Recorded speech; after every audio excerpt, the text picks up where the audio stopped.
O Nicolas Stanislau é conhecido nas redes sociais como o diabético fitness. Aos 18 anos foi diagnosticado com diabetes tipo 1 e mesmo assim ele não desistiu de seu sonho de ser um fisiculturista.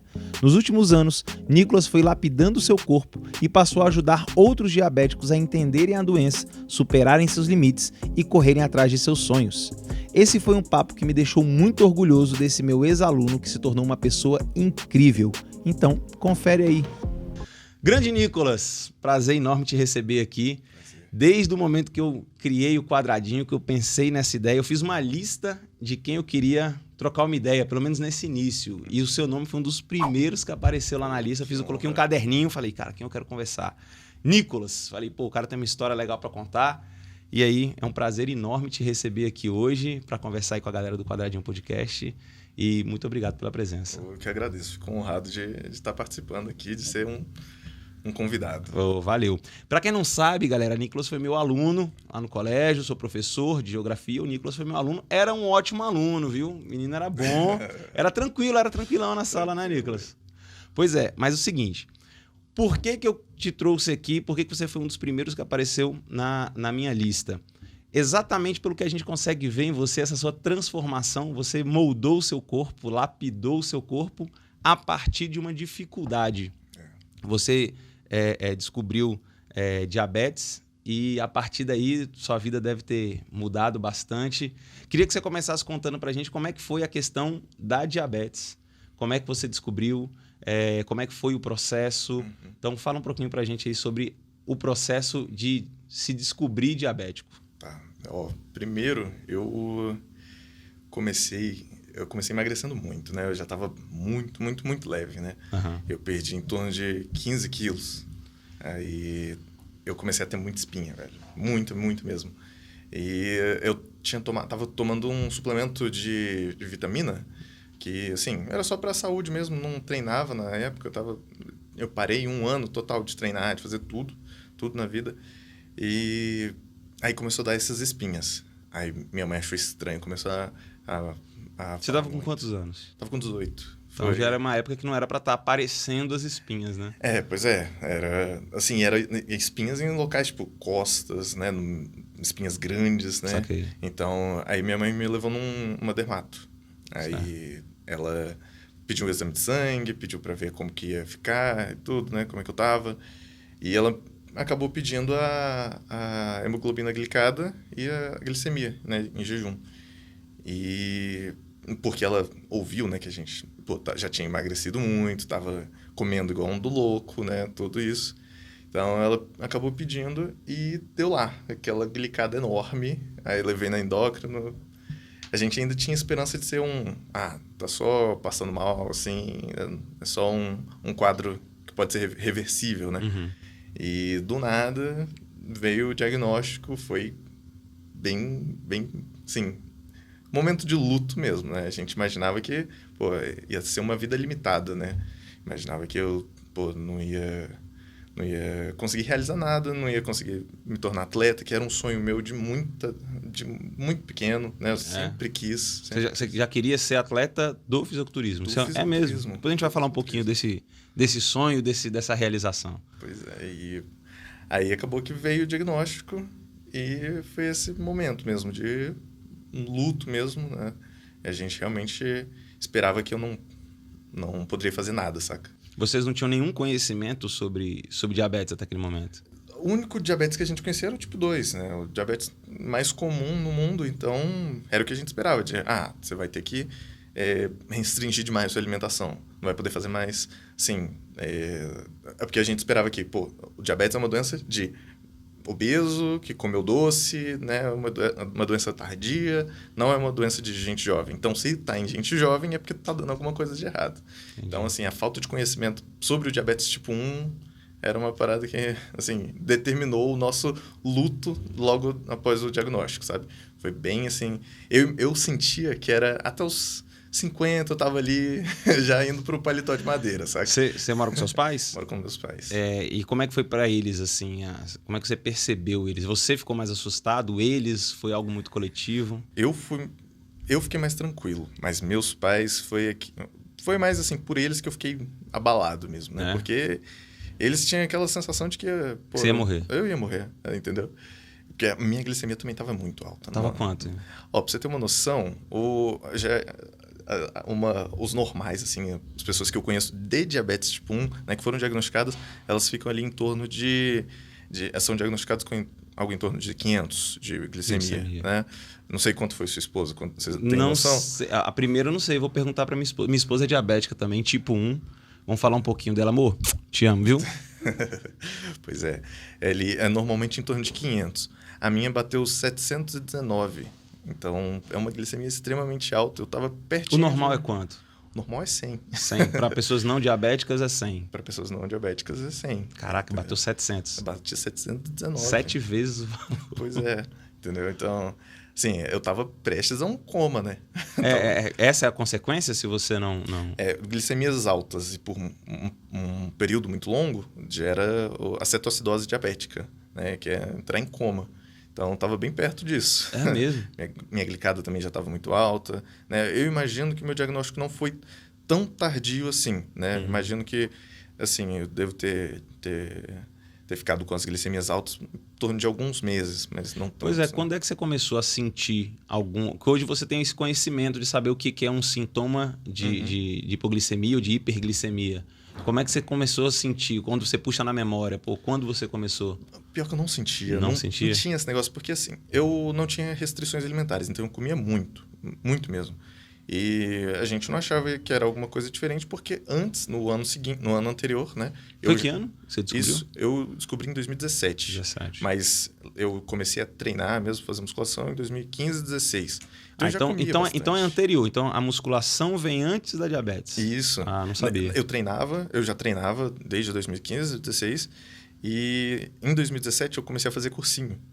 Aí eu imaginava que, vou ter que largar tudo, vou só estudar. Certo. E parei tudo da minha vida, só estudar. Foi um ano, assim, bem concentrado somente nisso. E acabou que no final do ano eu tive esse diagnóstico. Aí eu já estava muito magro, já imaginava que, né, eu tinha parado, né, de treinar no início do ano. No final do ano eu voltei a treinar, entendeu? Mas eu já comia muito, então não achava que era alguma coisa diferente, né? Então, assim, sentia o mais perto de sintoma de hipoglicemia era fome. Então, isso dava fome, eu ia lá, comia e tá tranquilo, entendeu? Mas a fraqueza, a letargia era uma coisa constante. Comia muito e emagrecia. Comia muito, emagrecia e sentia muita fome. Olha aí, então, para quem eventualmente não conhece sintomas aí, ó, tá aí talvez um dos primeiros sintomas de uma pessoa já adolescente, já entrando na fase adulta, né? É por aí. De sentir fome, porque talvez na criança seja mais difícil perceber isso daí, né? Porque depende muito do pai estar ali presente, porque a criança às vezes não consegue passar esses sentimentos, essas sensações, né? E aí, quando você descobriu, assim, o fato de o diagnóstico ter vindo aos 18 anos, 18. Né? Também dá uma certa... Também um certo alívio, que talvez em criança isso seja muito mais complexo, né? Cara, eu fico pensando... Porque imagina você ir para uma festinha, tem doce, tem bolo, e sua mãe e seu pai não pode deixar você comer. Porque eu lembro que minha esposa comentava isso comigo. Ela também descobriu aos 18 anos. Não sei se foi aos 18, mas foi entre 18 e 20, foi um negócio assim. E ela falava, nossa, pelo menos eu descobri numa época que eu já podia me controlar com relação ao que o mundo me oferece. Né? E assim, para você, imagino, não sei se você teve esse pensamento também. Cara, eu tenho eu penso muito nisso porque, assim, muita gente fala comigo no Instagram, né? E a maioria das mães fala aquele negócio de, meu filho tá totalmente descontrolado e ele não tem nenhuma maturidade para se controlar, né? E isso meninos de 13, 14 anos. Entendeu? Então, nem precisa ser criança, né? Ele mesmo não tem essa vontade de descontrolar, mas é porque não tem realmente a maturidade, não entende o que é isso. Eu já fui numa idade que eu entendia perfeitamente o que era, né? Logo depois que eu descobri que existia o diabetes tipo 1, eu dediquei muito tempo de estudo ao diabetes tipo 1. Legal. Entendeu? Então, assim, meu tratamento hoje, eu digo que eu faço em acordo com o meu médico. Eu faço ele e o meu médico mais ou menos... Ele dá o carimbo. Ele coloca o CRM, né? É por aí. Porque o diabetes é uma doença de autoconhecimento. Você tem que se conhecer e não é uma pessoa que te vê de 3 em 3 meses que vai te falar isso. Então, você tem que passar perfeitamente o que você sente, o que você é, né? O que vai te ajudar para ele. E ele vai lá e te atesta e te dá o consentimento dele.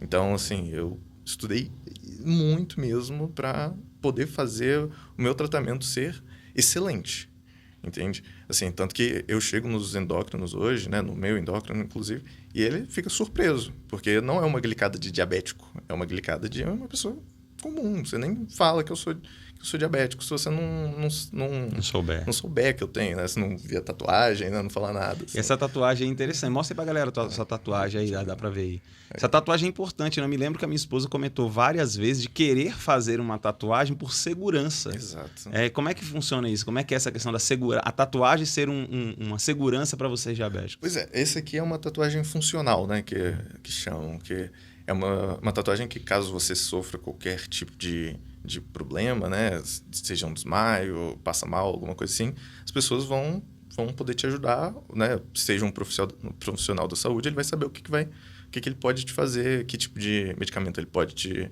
indicar, né? O que ele pode fazer contigo. Porque realmente isso aqui é um problema, né? O maior problema é o desmaio. Uhum. Você desmaia lá, às vezes alguém vê a canetinha na sua bolsa e, pô, isso aqui deve ser o remédio dele. Uhum. Aí senta a insulina num cara que tá hipoglicêmico. Aí entendi. É o teste da morte, entendeu? É verdade. Nunca tinha pensado nisso. Pois é, então... É verdade. Só, pelo amor de Deus, se você vê alguém desmaiado na rua e vê uma caneta de diabetes, não enfia glicose. Ó. É para enfiar glicose. Não coloque insulina na pessoa porque ela vai a óbito. É, tá? Por aí, entendeu? E por que esse lugar específico? Aqui. Eu coloquei no braço porque é um lugar mais visível, né? Tem gente que coloca no pulso, né? No punho, né? Aqui, mas... Não, eu achei interessante. Eu acho que pelo lugar aí, eu acho que realmente todo mundo vai ver no caso de um desmaio. Exato. Até porque se tiver que ser aplicado um soro glicosado, alguma coisa, vai ser provavelmente no braço, né? Pois é. Interessante. Então, antes do cara colocar, ele provavelmente vai ver. E eu coloquei também um símbolo internacional do diabetes, né? O símbolo mundial do diabetes, que é o círculo azul. Isso eu não sabia. Aí, isso aqui, independente do local que eu estiver, seja fora do país, vão reconhecê-lo. Entendi. Né? O DM1, né, o diabetes mellitus tipo 1, é reconhecido aqui no Brasil, que todo mundo já sabe. Certo. Qualquer profissional de saúde sabe. Sim. Agora, o círculo foi mais para tentar pegar o mundial mesmo. Então, para você que não é da saúde, olhou esse símbolo aí, saiba, diabetes tipo 1. Exato. Bacana. E o luto, você falou do luto, quando vocês descobriram, foi diagnosticado diabetes. Uhum. E quando é que esse luto começou a ser vencido? Quem começou a vencer o luto primeiro? Foi os seus pais? Foi você? Quem mais deu força para quem? Como é que foi esse processo? Essa saída do luto? Meus pais, eles... Até hoje, assim, se eu falar um pouco que eu tô mal, eles se sentem mal. Mas a saída do luto foi depois que eu comecei a ter resultados na academia. Porque eu comecei a provar que era possível, né? Depois que eu competi no fisiculturismo, já estava meio que vencido isso. Uhum. Né? Hoje em dia, só aquele caso de, tá hipoglicêmico, tá mal, assim, tá cansado. Aí minha mãe já fica meio mal, né? Mas fora isso, é bem tranquilo. Eu comecei a vencer, né, esse luto quando eu descobri que era possível fazer tudo, que não tinha limitações. E eu sou uma pessoa muito segura disso, né? Como eu te disse, eu estudei muito sobre esse assunto para me tornar excelente. Então, quando eu competi, depois que eu comecei a mostrar que meu tratamento era tranquilo, minhas glicadas, meus pais começaram a ir comigo nos profissionais. Então, eles perceberam que era uma glicada excelente, era tudo excelente, estava tudo tranquilo. E que não existia esse lance de expectativa de vida baixa, né? E eles começaram a ficar bem tranquilos. Mas o meu luto... Ele foi vencido, nem foi tanto assim depois que eu entrei na academia e tudo, né? Mas foi a partir de um comentário do meu irmão. Meu irmão... Mais velho? É mais velho. Uhum. Ele é médico, inclusive tá na Unifesp agora, fazendo especialização em ortopedia. E é um dos melhores médicos que eu conheço, inclusive. Qual é o nome dele? Guilherme. Forte abraço aí, Guilherme. Dr. Guilherme Stanislau. Dr. Guilherme. Pô, tem nome de médico mesmo, Guilherme Stanislau. Exato. Bacana. Então, ele falou para mim que talvez, né, a gente é cristão, né, e talvez Deus tenha me dado essa característica para que eu pudesse ajudar outras pessoas, né? A partir do meu exemplo, eu pudesse mostrar que é possível ter uma vida diferente, uma vida tranquila. E a partir disso, eu tomei isso para mim. Então, eu fiz questão de provar que é possível. Tanto que a maioria das pessoas, atletas que eu conheço, tendo diabetes, eles vão competir depois de 5 anos. Depois isso já está muito bem estabelecido. Resolvido, né? Eu competi no fisiculturismo, subi no palco 1 ano e meio depois do meu diagnóstico. Essa era a minha próxima pergunta. Quanto tempo levou entre o diagnóstico e você tomar as primeiras... realmente entender, não, beleza, sou diabético, mas isso não vai me impedir de prosseguir. E se isso foi uma questão apenas pessoal, tipo assim, você colocou na sua cabeça que não ia desistir, ou você teve algum exemplo, você se inspirou em alguém próximo ou não, falou, beleza, dá para seguir, não é o fim. Como é que foi isso? O mais engraçado é que, assim, como eu tinha pouquíssimo tempo de diabetes, eu não conhecia ninguém. Não conheci nenhum diabético, nem próximo a mim, né? Nem pessoalmente, nem no Instagram, nem nada. Eu não conhecia ninguém, sabe? Então, eu fui conhecer, assim, bem aos poucos. Então, foi muito mais, assim, eu dizendo para mim mesmo, cara, eu não sei se é possível, não sei, realmente, nunca vi, mas eu vou provar que é. Entendeu? Independente do que aconteça, eu vou provar que é. E eu vou dar meu máximo, eu sei, eu estou começando a ter algum resultado na academia. Depois de 6 meses, eu já comecei a notar que... Deixou de ser frango depois de 6 meses. Depois de 6 meses... Não, na verdade, nem deixei de ser frango, né? Deixei de parecer tão esquisito, que eu era muito magrelo. Ah, velho, até era grilo, então. Eu era um grilo, eu era peso grilo. Eu tinha 65 quilos, sendo que eu tenho 1,77 de altura. Era, peso pena. Então, eu falei para mim, eu vou provar, eu vou conseguir e pronto. Aí, depois de um tempo, depois de uns 8 meses, eu fui numa feira e fui falar com o Felipe Franco, que é um fisiculturista. Sei, ele era ex-marido da Juju Salimene, bacana. Eu vi a entrevista dele no podcast do Rafinha Bastos. E ele falando muito sobre isso. Então, ele foi, de alguma forma, foi uma inspiração. Foi. Ele é uma das minhas maiores inspirações dentro da categoria.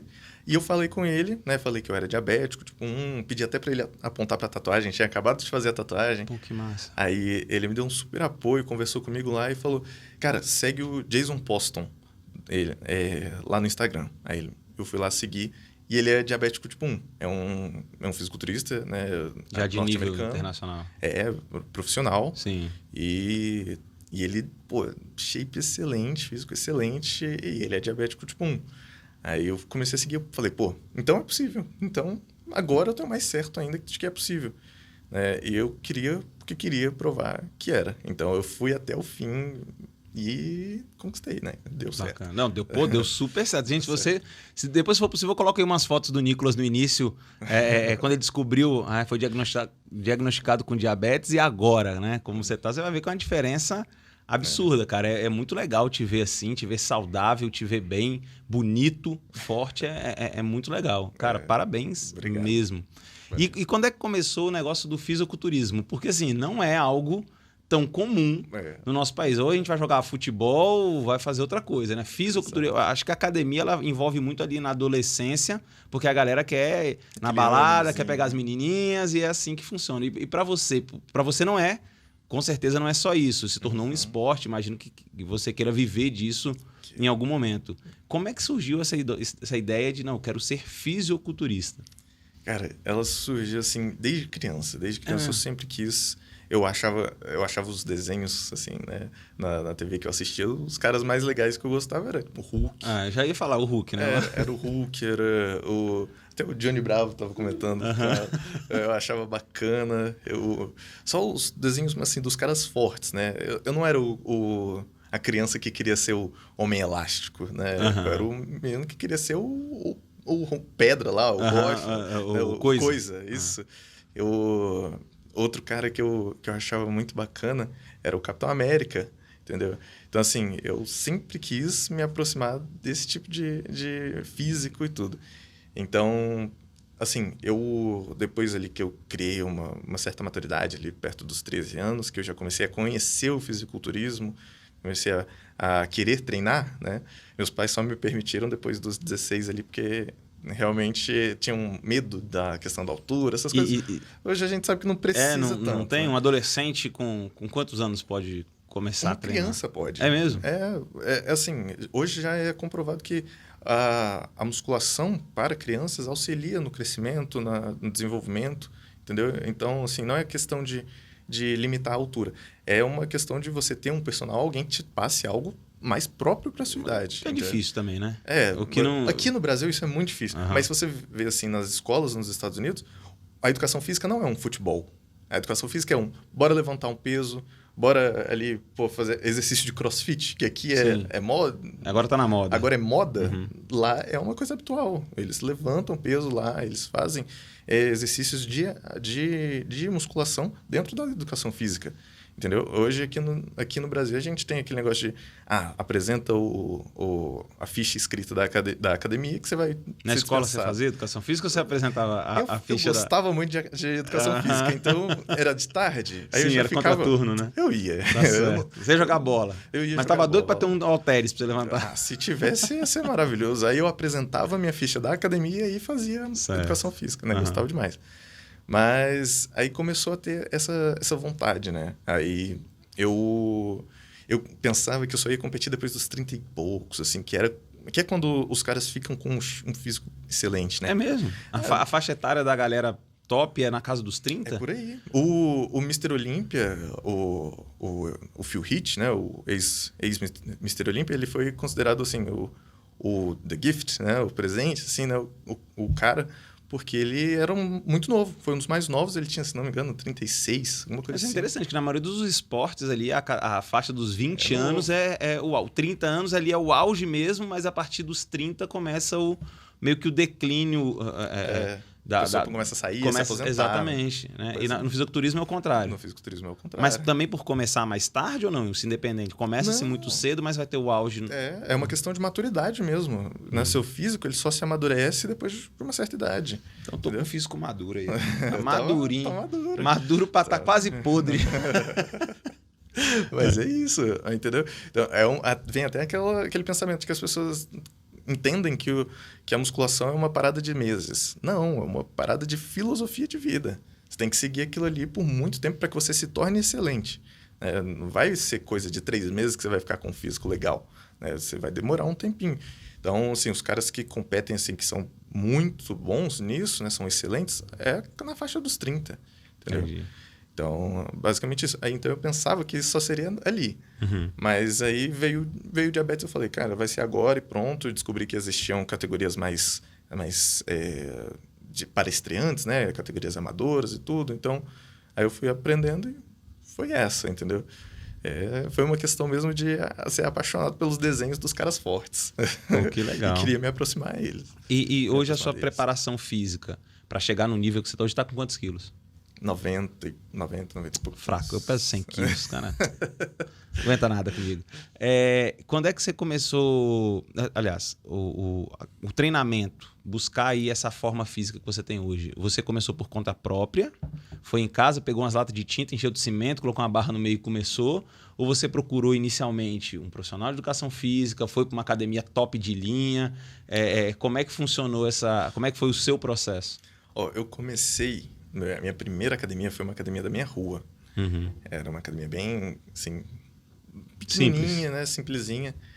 E eu também era bem novo, né? Eu comecei assim, porque meu pai começou, vou lá, pelo menos vou insistir até eu conseguir. Seu pai começou a malhar? Meu pai começou.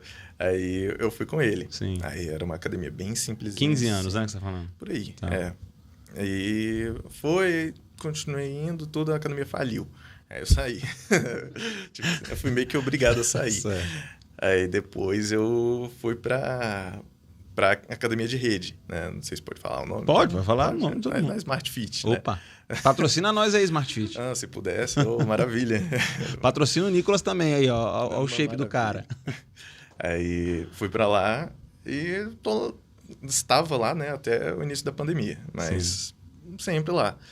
E questão de profissional, eu fiz questão depois que eu coloquei para mim que eu seria atleta, né? Então aí eu tive que contratar um coach, né? Porque é aquele negócio, né? Eu sempre sugiro para todo mundo que inicia assim, que quer buscar um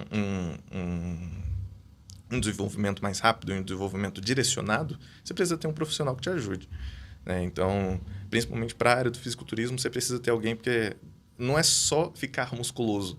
As pessoas têm esse conceito, né, de que é só você ser musculoso que você vai para um campeonato. Não, é uma questão de simetria, é uma questão de se encaixar na categoria. Né? Cada categoria tem uma exigência diferente, entendeu? Então, quem vai te dizer isso é o coach, né? O seu treinador. O coach seria um profissional voltado especificamente ao fisiculturismo? Assim, é um cara preparado. Geralmente deve ser atleta, um ex-atleta, alguém que já experimentou essas... Então não é qualquer profissional de educação física que necessariamente... Não é. É uma especialização, digamos assim. Mais ou menos. Assim... É porque é uma coisa muito empírica, né? É porque um outro conceito que as pessoas têm, né? De atletas estão associados à saúde. Não necessariamente. No fisiculturismo, não. O alto rendimento também nunca foi muito saudável, né? Pelo contrário, o cara está sempre lesionado, ele está competindo com dor. Exato. O companheiro do atleta profissional é a dor, né? É o maior companheiro dele. Perfeito. Assim, o alto rendimento ele não tem nada a ver com a saúde. Então, não necessariamente vai ser um profissional da saúde, entendeu? Não necessariamente é um nutricionista, não necessariamente é um educador físico. Precisa ser alguém que tenha uma experiência muito boa naquilo, sabe? Eu percebi isso na entrevista que eu vi lá com o Felipe Franco. Assim, parece que boa parte, vocês que são fisiculturistas, que é algo muito específico, vocês não se apegam ao conhecimento acadêmico dos médicos.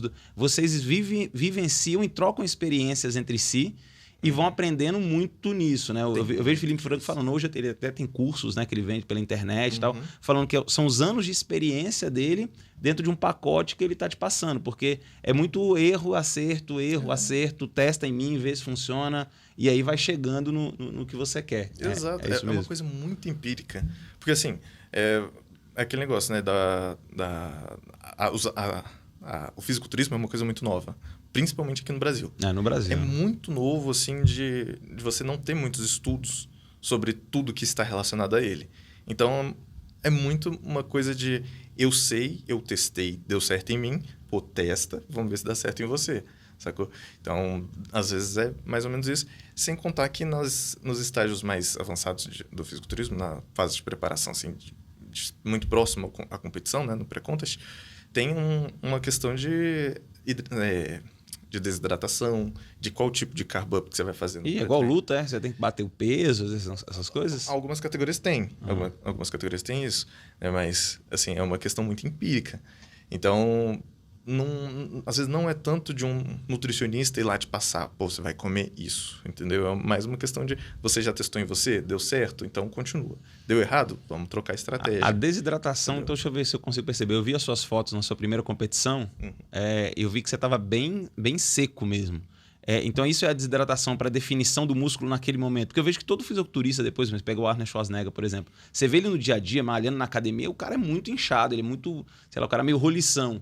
E na competição ele está muito mais seco, né? O músculo está muito mais ali aparente. Isso vem a partir da desidratação na competição, para a competição? Também, mas é porque assim, nós temos duas fases primordiais, assim, no foi mal aí, viu? Chamei o Schwarzenegger de roliço, tá?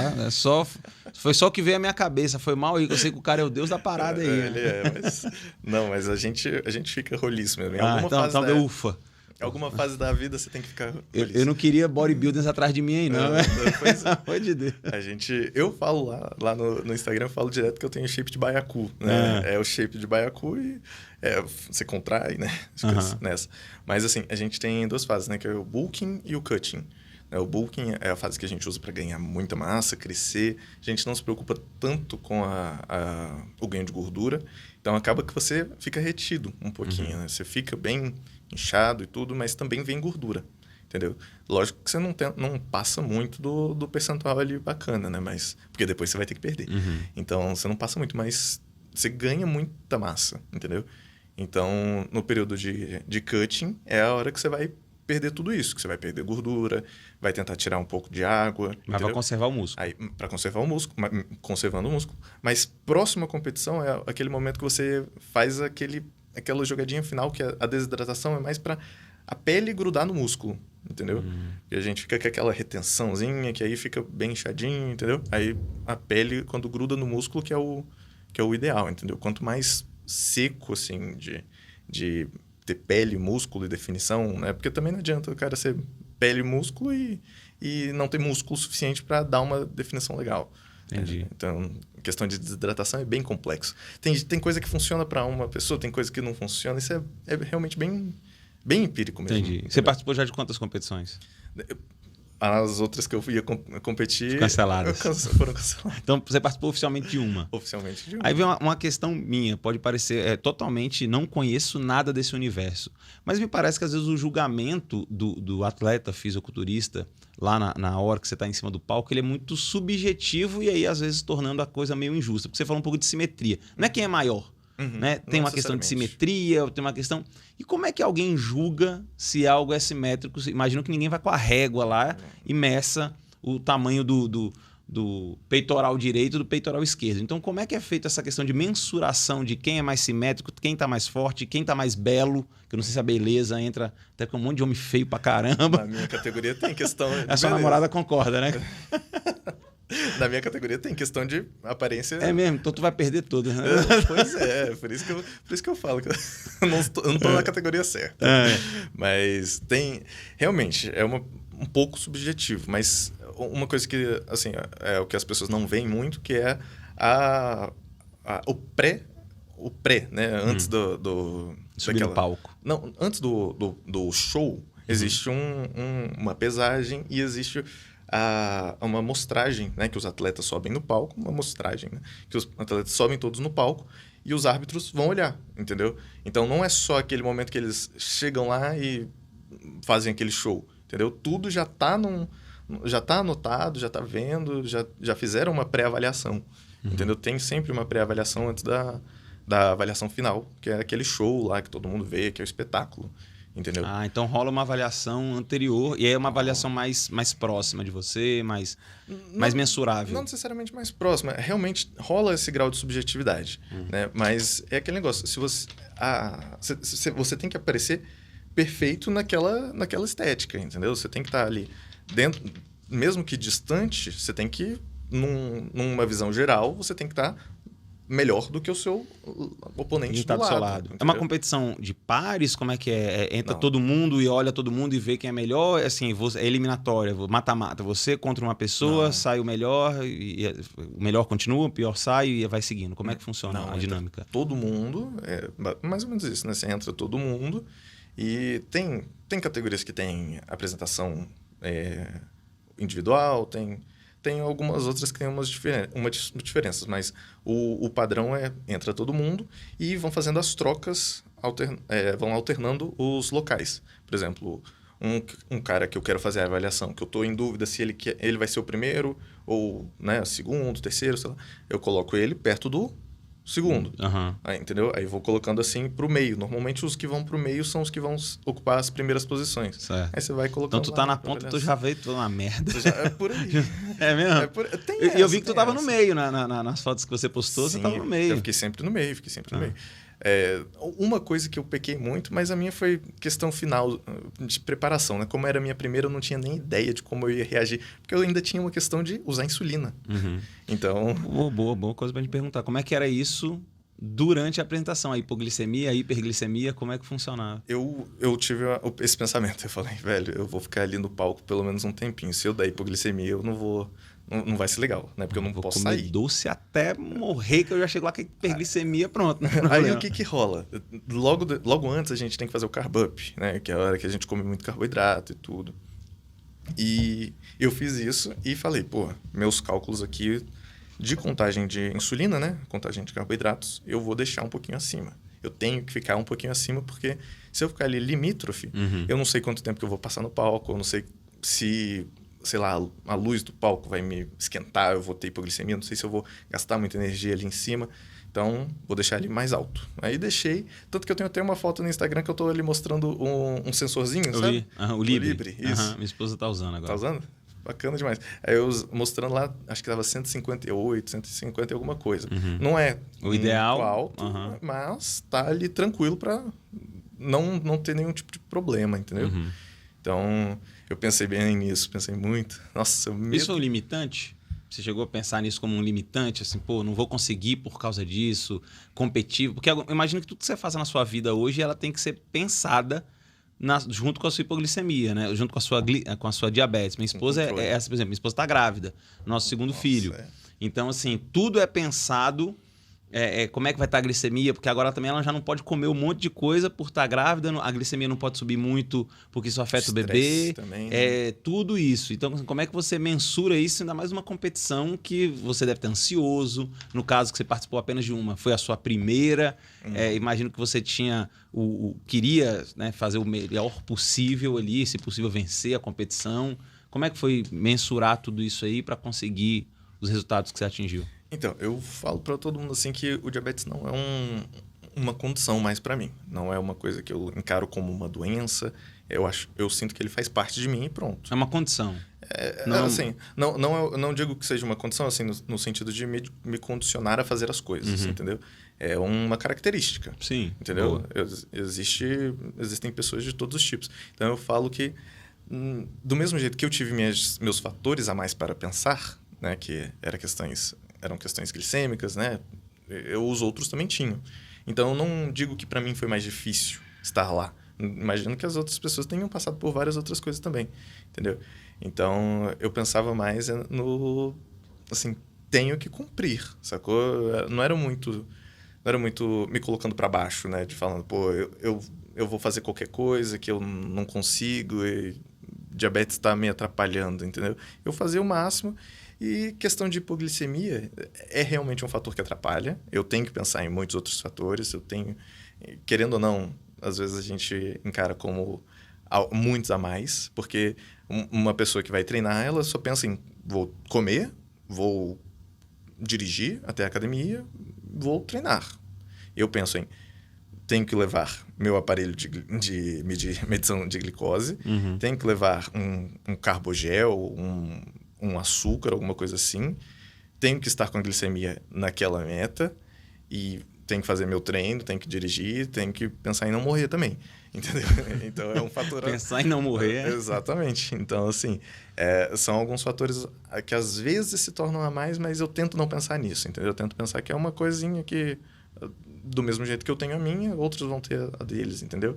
Não sei se eu respondi muito bem sua pergunta. Ok, é isso aí. Uma coisa que eu penso muito é em gravação ao vivo. Eu sinto muito medo disso, porque existe a parada da hipoglicemia.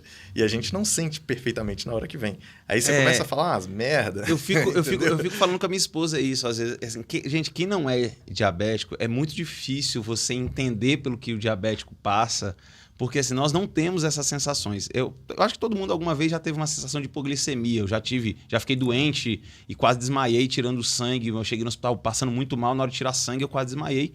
E a minha glicose tinha baixado demais, junto com pressão, essa coisa toda. Sim. Então, às vezes a gente pode até ter uma noção do que é, mas vocês sentem isso quase que diariamente, se não diariamente. Exato.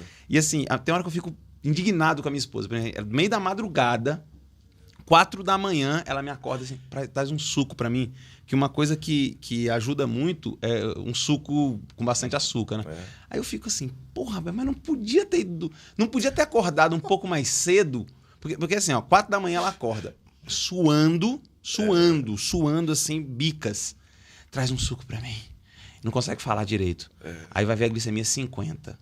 Aí eu fico assim, mas não podia ter acordado quando a glicemia estava tipo 90, que já estava na 90, com a tendência para baixo, pô, já sei, vou tomar aqui um suquinho, só alguns ml, já estou bem para dormir. Não, acorda com a glicemia 50. Mas, meu amor, eu entendo, a culpa não é sua, meu amor, porque você só sente quando vai. Vou te defender agora, né? Como é que é o nome dela? Tassiana. Tassiana, vou te defender agora. Fala aí. Realmente, cara, é uma coisa que a gente não controla a hipoglicemia noturna. É muito difícil controlar. Porque... Tomei uma água aqui, falei da esposa, chega sua aqui, que chegar em casa sabe-se lá, né? Hoje você vai dormir no sofá. Não quis pegar suquinho pra mim, vai dormir no sofá. Eu pego sempre, né, amor? Vai lá. Então, assim, é realmente essa parada. Velho, a gente acorda morrendo, entendeu? Você não tem... É um despertador natural, entendeu? E graças a Deus que ele existe. É interessante, que não dorme até a morte não chegar, né? Você assim, acorda. Tem gente que dorme, por isso que não acorda, entendeu? Então é graças a Deus que acordou, sacou? Toda vez que eu penso, velho, eu acordei com hipoglicemia, suando, quase morrendo, graças a Deus. Graças a Deus acordei. Eu poderia não ter acordado, entendeu? Tem gente que... Acontece isso? É frequente? Sim, os maiores casos de morte por causa de hipoglicemia são noturnos, entendeu? Putz, caraca, tô com medo. Agora não sabia dessa não, amor. Entendeu? Então, assim, o maior problema é esse, é dormir com a glicemia baixa, sacou? Então, assim, eu conheço várias pessoas que acabam convulsionando de noite, sacou? Tem gente que começa a usar bomba de insulina. Minha esposa. Ela usa também? Agora, a gente tá usando... Todas as gestações nós usamos. Eu falo nós isso é porque é uma vida coletiva. Tem Você, que ser, mas tem que ser. e assim, ela passou tanto na primeira gestação, a gente conseguiu pelo governo. O governo financiou todo o processo. Aliás, é uma coisa muito interessante do governo, o tratamento do diabetes. Pena que o governo no Brasil é tudo muito complicado, né? E aí ela ficou com a bomba. A bomba custa 20 mil reais. E ela ficou com a bomba lá em casa, sei lá, 4, 3 anos, parada. Parada porque não tem insumo. Exato. E os aí, insumos também são um absurdo de caro. Isso, R$1.000, mais de R$1.000 mês. E aí, quando ela engravidou de novo, assim, não foi planejado, mas não foi evitado. Então, assim, a gente deixou, se Deus mandar, tamo aí. Deus quiser. E aí, quando ela descobriu que estava grávida de novo, a gente teve que ir atrás de uma bomba. Ela tinha a bomba em casa do governo, mas a gente não podia usar. E os insumos eram mais caros do que a bomba da concorrente. Então, a gente teve que comprar. Aliás, a gente fez um plano lá, meio que alugamos uma bomba para poder usar durante a gestação. Ela está usando agora, mas agora o governo voltou a fornecer insumos. Graças a Deus já aliviou nossa conta. Então, assim, é difícil, cara. O tratamento da diabetes é uma doença de rico. Uma doença de milionário até. Eu falo da indústria farmacêutica em casa, lá quando eu estou dando aula, quando eu vou falar de indústria farmacêutica, o quanto é lucrativo não ter cura para diabetes, né? Por exemplo, uma fita de medir glicose, quantas minha esposa... Eu fiz um cálculo uma vez muito por cima, assim, no quadro, junto com os alunos, sei lá, ela vai gastar mais de R$50 mil ao longo da vida só de fita para furar o dedo. Né? Quanto ela vai gastar de insulina, quanto ela vai gastar de agulha, de caneta, de tudo isso. Então, é uma indústria multimilionária que só dificulta a vida de quem é diabético e tem uma condição financeira mais baixa. Exato. Tem algumas, assim, alguns boatos aí de que já existe a cura do diabetes. Sim.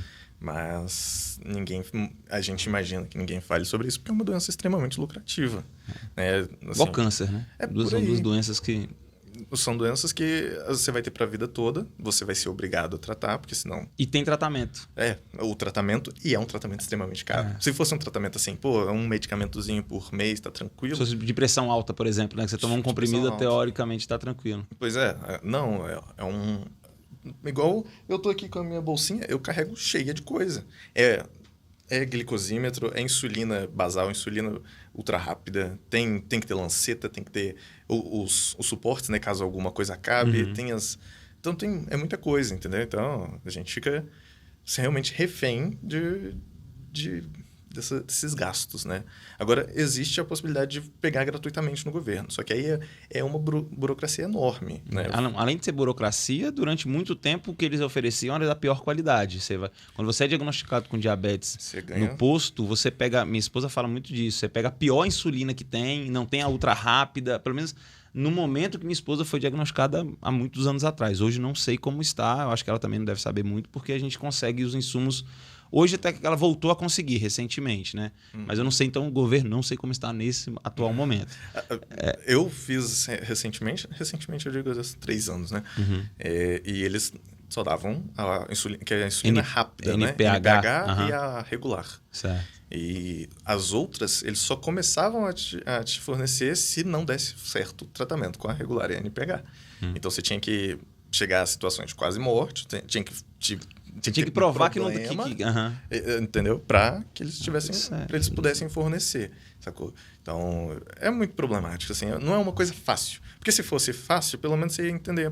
Não, beleza, o governo pelo menos fornece. Mas não, é uma coisa extremamente burocrática. E quando fornece, falta. Minha esposa ficou com bomba de insulina anos, uma bomba de R$20 mil parada em casa, sem uso. Exato. É bem isso. É o que mais rola. Você vai... Agora, aqui em Brasília, tem aquele negócio de... Os postinhos de saúde estão regionalizados, né? Sim. Você tem que frequentar só o da sua região. Aí o da sua região sempre falta. Entendeu? Aí você vai fazer o quê? Não pega. Aí você tem que comprar. Entendeu? Ou ficar com a glicemia alta. Ou ficar descontrolado. Eu imagino que a maioria das pessoas que não conseguem comprar devem ficar com glicemia alta o tempo todo, porque não tem como controlar. E assim, a desinformação também é muito cabulosa, porque minha esposa, ela trabalhou durante uns anos, quando ela se formou, ela trabalhou numa empresa que vendia equipamentos, indústria farmacêutica que vendia essas coisas, dava consultoria. Né? Ela era contratada justamente por ser diabética. Ela só contratavam diabéticos para dar consultoria na área. E ela conta uma história que ela ia atender as pessoas em casa. Tipo assim, você foi diagnosticado com diabetes, não sabe nada sobre o assunto, foi na farmácia comprar insulina. A farmácia te indicava essa empresa. Era a própria empresa da insulina, a empresa do glicosímetro, eles mandavam você lá. Aí você ia lá, explicava para a pessoa quais eram as melhores. Ela disse que teve um caso que ela atendeu muita gente humilde. A pessoa com glicemia alta e fazendo o uso da insulina. E ela chegou lá, tá, mas me explica como é que você está aplicando a insulina. Ela, não é tanto que eu tenho que tomar. Ela pegava lá na seringa, pegava a insulina, colocava no copo e tomava. Nossa. Pra você ver. E ela, assim, não dá para acreditar que isso acontece pela falta de informação que as pessoas têm com relação a isso. Isso aí é só um dos casos que ela... Aliás, amor, você é uma ótima pessoa para vir aqui no quadradinho trocar ideia, tem muita coisa para contar. Pois é. A gente fica não convidando quem é de casa. Vou convidar você sim, viu? E já está intimada a vir. Diabéticos são pessoas especiais. Tá vendo? É verdade. São doces. São... Aqui, já viu? Aí, ó. Aliás, vamos falar disso aí, da sua marca. Doce de batata doce. Aí, tá vendo aí? Pois é, pô, mas até perdi o que a gente estava falando antes de entrar nesse assunto do governo. Né? Enfim, esqueci. É tanta coisa que a gente tem reprimido, assim, de ódio, né? Não, eu tenho raiva mesmo. Esse negócio da diabetes, do tratamento da diabetes é algo que me deixa indignado. Eu fico indignado com quanto é caro, o quanto você tem que recorrer a 2, 3 empresas e acabou, é o que tem. Pelo menos é o que chega aqui pra gente no Brasil. Não sei se no exterior tem uma variedade muito maior. Você falou que sua esposa está usando o Libre, né? Sim. Quanto que você pagou? É tabelado, 259. 259. E detalhe, às vezes ele não funciona, tá? Às vezes ele para de funcionar. Graças a Deus, todas as vezes que ele parou de funcionar, a gente conseguiu. Você ligou lá Não, eu nem liguei. Eu fui na farmácia, porque o Código de Defesa do Consumidor disse que a minha relação é direto com quem eu comprei.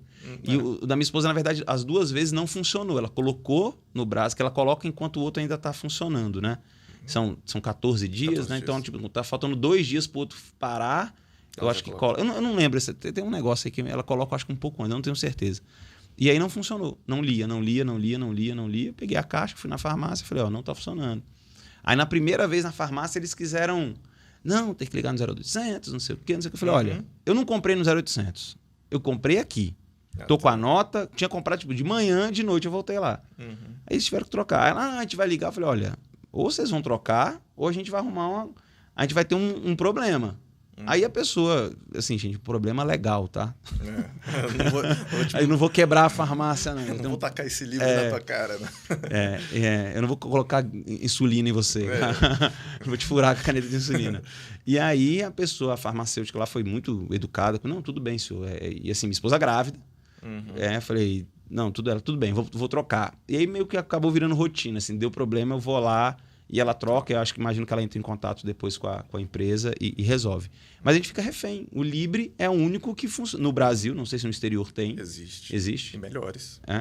Porque o Libre também não é tão preciso aqui. O Libre, eu não sei se você já percebeu, mas ele depois, lá para o 12º dia, ele começa a falhar. Ele começa exatamente. a parar de fazer medições no gráfico, ele dá lacunas no gráfico, mesmo você fazendo as medições.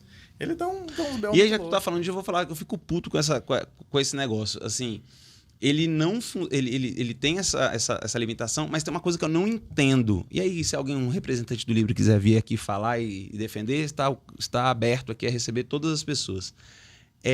O Libre funciona é um aparelho, um chipzinho que funciona por 14 dias. Eu me pergunto que porcaria tem ali dentro que não pode funcionar por 1 ano. Que fosse por 1 mês. Não, mas o negócio funciona 14 e não adianta. Aí daqui a pouco alguém vai inventar vai hackear aquele negócio para começar a funcionar. Por que funciona? Um negócio que custa 250, 260 reais e funciona por 14 dias. E quando deu o 14º dia, ele não lê. Que mágica acontece ali que o Você negócio... sabe que ele funciona, né? A bateria dele não é questão de durar só 14 dias. Eu já testei, eu já peguei a bateria dele, fui ver se ainda tinha corrente, né? Ainda dava corrente. Funciona tudo. É porque ele é programado para parar nos 14 dias. Eu fico impressionado. E aí, indústria farmacêutica? É uma sacanagem isso, porque, assim, se você aproxima dele, se ele parasse de funcionar totalmente, ele não ia nem reconhecer a presença de um sensor. Sim. Mas não, você aproxima, depois ele fala, não, o sensor parou de funcionar, substitua. Sim. Né? Então, assim, é uma questão muito de sacanagem mesmo, é que eles têm como, entendeu? Só que não seria lucrativo, porque é muito mais fácil uma pessoa comprar duas vezes. Não seria lucrativo? Porra, pelo amor de Deus. Talvez seria menos lucrativo para você, mas não ser lucrativo, não tem como não ser lucrativo uma coisa que melhora a vida de uma pessoa que é diabética. Aquilo ali é uma plaquinha que hoje eu tenho certeza que aquilo ali não gasta mais do que máximo $5. É uma plaquinha, é uma placa. Eu fico tão indignado porque é o seguinte, se você pegar uma bomba de insulina, que hoje deve estar custando aí, sei lá, no Brasil, tá? Porque tudo no Brasil é complicado, né? Mas sei lá, R$15 mil uma bomba de insulina no Brasil. Se você pegar um iPhone, aliás, um iPhone não, você pega qualquer smartphone e coloca do lado de uma bomba de insulina. Eu duvido que a bomba de insulina tem mais tecnologia do que um smartphone para custar R$15 mil. Não tem. Só que como é algo que alguém precisa... Não é um bem supérfluo? Aí o negócio custa 15 mil. Gente, melhora demais a vida do diabético. Para quem não sabe, bomba de insulina é um aparelho que fica conectado diretamente ao seu corpo durante todo o dia, o tempo todo, você dorme com ela, e ela faz o controle da glicemia direto, sem você precisar ficar... Você programa e ela vai jogando microdoses, então você não precisa ficar se furando todo dia. Imagina você diabético, se furar várias vezes ao dia. Primeiro para medir a glicemia, ponta do dedo, e depois se furar várias vezes ao dia, no mínimo antes de cada refeição, para aplicar a insulina, que é o que controla a diabetes. A bomba de insulina, ela é um catéter de silicone que fica no seu corpo indolor, passa o dia inteiro, ele é trocado a cada, eu não sei quantos dias, 3 dias, e ele fica ali e você vai usando, a sua qualidade de vida aumenta demais. Só que isso é para um grupo extremamente limitado de pessoas devido ao seu altíssimo custo. Exato, perfeito. É isso aí. Fico puto. Eu fico indignado. Eu fico indignado quando eu entro nesse assunto, porque eu vejo quanto o ser humano... É assim, cara, mas também nada me surpreende mais. Depois desse momento de pandemia que a gente está vivendo, eu consigo ver as pessoas, ao invés de se unirem, se afastarem, eu não me surpreende mais nada. Eu acho que a indústria farmacêutica está fazendo só o que o ser humano naturalmente faz, porque assim, é indignante. Nossa, R$90 um álcool em gel, já viu? Você viu quando teve o surto do álcool em gel? Não tem como. Isso aí é bem... Assim, quando o pessoal vê que é realmente uma necessidade, aí eles criam a vontade de ganhar dinheiro em cima. Entendeu? Eu acho que uma bomba de insulina, pela tecnologia dela, ela não deveria custar mais do que 3 mil. Não, acho que ela não deveria custar talvez nem 1.000. E sem falar de outra coisa. Imposto. É impressionante como é que no Brasil existe imposto. Se você não quer pagar imposto de medicamento, entre na farmácia relinchando ou latindo. Porque para a indústria farmacêutica veterinária, nós temos uma série de isenção de impostos e justificáveis, porque o Brasil ganha muito dinheiro exportando carne e tudo mais. Né? Nós somos, e tá certo. Só que para ser humano não tem isenção de imposto para insulina, para tratamento para o câncer, para o HIV e para outras várias doenças. E é outra coisa que não dá para engolir nesse país. Não. É o alto imposto em medicamento. Não faz sentido. Para mim não faz sentido isso. E se quiser colocar muito imposto, que faça um próprio. Que tenha um próprio. Que se tivesse uma versão do Libre brasileira, beleza, tranquilo, pode colocar 20 vezes o imposto. Mas tenha um aqui. Sim, não tem a concorrência aqui, então está protegendo o quê? Que indústria está protegendo? E detalhe, trazer de fora, tu vai lá nos Estados Unidos, compra uma caixa, uma mala de Libre e traz para o Brasil, você no aeroporto já não te para. Sendo que não tem empresa local... não existe proteção da indústria local, sendo que não se produz aqui. Aliás, isso é um problema. Você tem imposto no PlayStation. Produz PlayStation no Brasil? Existe alguma empresa que tem algum videogame concorrente do PlayStation que seja nacional? Não existe, mas aí tem imposto. O Brasil é foda. Eu fico indignado com essa...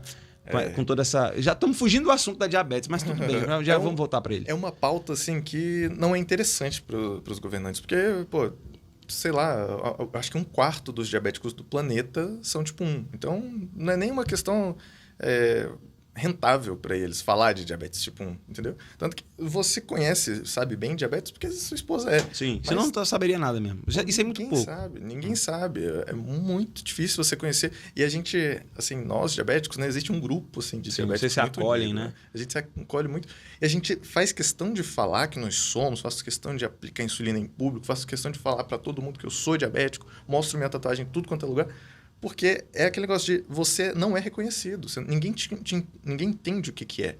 Entendeu? Então a gente faz questão de mostrar, de falar, porque eu quero entender quando que as pessoas vão se conscientizar, começar a parar de supertaxar necessidades, né? Começar a dar. Porque eu fico impressionado. Na Alemanha, assim, nem digo Estados Unidos, porque já está um exemplo batido. Mas a Alemanha se você quiser comprar um Libre, ele dá pelo menos umas 3 vezes o valor dele. Ou, assim, aqui no Brasil, por exemplo. O valor no Brasil você compraria 3 na Europa, você está dizendo? Não. Lá é mais caro. Ah, é? 3 vezes mais caro. Ah, lá é 3 vezes mais caro se você quiser comprar um. Sim. Só que se você tiver diabetes, você recebe pela vida inteira. Sim. Entendeu? Você não precisa entrar com processo, nada. Você tem diabetes, você apresenta seu laudo lá para eles e é como se fosse o SUS, né? Como um SUS e vai te dar Libre pelo resto da vida. Entendeu? Não é aquele negócio de, não, você necessita, você precisa do negócio pelo resto da vida, mas eu vou te cobrar. Não, você necessita e eu vou te dar. Se alguém quiser, alguém que não é diabético, só está querendo testar, porque tem gente que usa também, né? Tem gente que usa. Assim, até o Dr. Paulo Musi, é um cara que eu super sigo, ele usa para fazer testes em questão da alimentação dele. Então, assim, ver quando que vai dar os picos de glicemia, que também é uma coisa extremamente interessante no mundo da musculação. Você entender o uso da insulina. Quando você entende isso, você muda da água para o vinho. Entendeu? Quando você entende qual é o funcionamento da insulina no seu corpo, que horas que você vai dar os seus picos, que tipo de alimento que vai te fazer ter pico, né? Tudo isso, se você se controla, você muda realmente da água para o vinho. Então, tem gente que usa o Libre para isso, saca? Então, para essas pessoas, eu acho até massa. Pode cobrar, beleza. Elas estão querendo não é uma necessidade. Mas agora, para uma pessoa que vai viver a vida inteira, né? Não é uma doença curável, é uma doença crônica, autoimune também, que eu acho a maior sacanagem do mundo ser uma doença o seu corpo te fuder. Exato. Na parada. O negócio é... Então, assim, beleza. Você produz insulina no seu pâncreas? Porque assim, existe você é zero de insulina. Zero. É porque o pâncreas é o responsável, né, para quem não sabe, por produzir insulina. E eu acho que o diabético tipo 2 é o que produz algum tipo de... e controla com remédio, não é isso? Produz insulina. Existem diversos graus, né? Existem vários tipos de diabetes, inclusive. Isso né? Pra mim era só 2. Nossa, existe muito tipo de diabetes. Então, o meu, né, o diabetes tipo 1, ele é uma doença autoimune, uma doença crônica autoimune causada pela destruição das células beta-pancreáticas, né, que são as produtoras de insulina. O diabetes tipo 2 é mais relacionado à resistência à insulina. Você produz a insulina, mas tem uma certa resistência a ela. Entendeu? O diabetes tipo 1 existe realmente, tem uma certa quantidade de pessoas que produzem até a insulina, mas não é o suficiente. Ou, assim, existe até uma fase que a gente chama de lua de mel, que é o... Sim, quando você volta a produzir, bacana. Você continua produzindo, mais ou menos ali um ano depois do seu diagnóstico. Você ainda continua produzindo, só que é uma porcentagem muito baixa. Então, você ainda fica com glicemias estáveis, você ainda fica mais tranquilo e tudo. Não tem que fazer uma quantidade de insulina muito grande, mas você já é diabético. E, bem provavelmente, suas células vão morrendo aos poucos, entendeu? Até que você fique no grau, né, total. Entendi. E quiser tomar água, fica à vontade aí. Aliás, pega uma pra mim também, por favor. Passa pra mim. Olha aqui por baixo. Gente, para quem não está entendendo, eventualmente está vendo uma linha aí, tá? Porque justamente aqui atendendo o Nicolas, aí a gente vai falar um pouco sobre diabetes aí na pandemia. Eu coloquei aqui um anteparo de acrílico justamente para separar, então como se fossem 2 cabines aqui, então estamos protegidos, inclusive por isso não estamos usando máscara nesse momento, porque eu coloquei aqui um anteparo, tudo de acrílico, vai até aqui na parede, ali na frente, justamente para separar aqui, para me separar do Nicolas. E vai ser usado agora para todos os convidados que aqui vierem e me derem a honra da sua presença. Nicolas, mas antes de entrar no caso aí da pandemia, voltando a falar aí de musculação, de fisiculturismo, que existe, querendo ou não, para o preconceito, a história do bombado, né? Você é um cara bombado. Para a maioria das pessoas, o cara é bombado. Vê um cara grande, o cara é bombado. E também existe a questão, embora exista o preconceito, também existem uns fatos do que o fisiculturismo aconteceu no mundo inteiro, nas grandes competições de anabolizantes e tudo isso. Então, acho que existe o preconceito, mas também se justifica, de certa forma, a fama que levou. Aquela história de, também não vou praticar porque pode interferir na altura, vai ficar pequeno, embora seja uma seleção natural, né? O ginasta é pequeno porque geralmente os menores têm mais sucesso, vão ficando, os maiores vão saindo. Por aí, bem isso. Mas para você, assim, quando você entrou nesse mundo do fisiculturismo, sendo um diabético, né? Imagino que seus pais eventualmente devem ficar preocupados. Meu filho vai começar a tomar bomba. Não queriam que eu começasse. Vai ficar muito forte, aí vai ter outros problemas, né? Já tem a diabetes. Como é que foi isso? Como é que você enxerga aí essa questão do anabolizante na academia? Ele se faz necessário também? Já ouvi falar que em determinadas situações ele se faz necessário para o atleta. Não sei se ele é permitido em algumas situações e não. Como é que funciona isso? Então, não existe antidoping no fisiculturismo. Você pode usar o que você quiser. Então até eu vou lá, meu irmão. A GH aqui, né? Pois é, você pode usar. Agora, um conceito também que eu acho interessante até bater aqui é que quem ganha no fisiculturismo não é quem usa mais. Não é quem usa mais coisas, quem injeta mais. Entendeu? Quem ganha é quem realmente se dedicou para aquilo. Então, assim... Os Mr. Olímpia, por exemplo. Né? Você acha o que é Mr. Olímpia? A maioria das pessoas não sabe. Mr. Olímpia é o maior campeonato de fisiculturismo do planeta. Estados Unidos? Estados Unidos.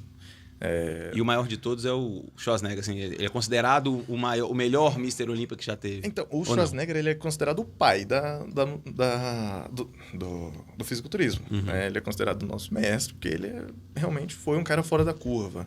Né? Ele fez tudo num tempo que não era para ser, entendeu? Ele é um cara perfeitamente simétrico. A gente fala de simetria, né? Ele é um dos caras que eu mais acho perfeito o físico, entendeu?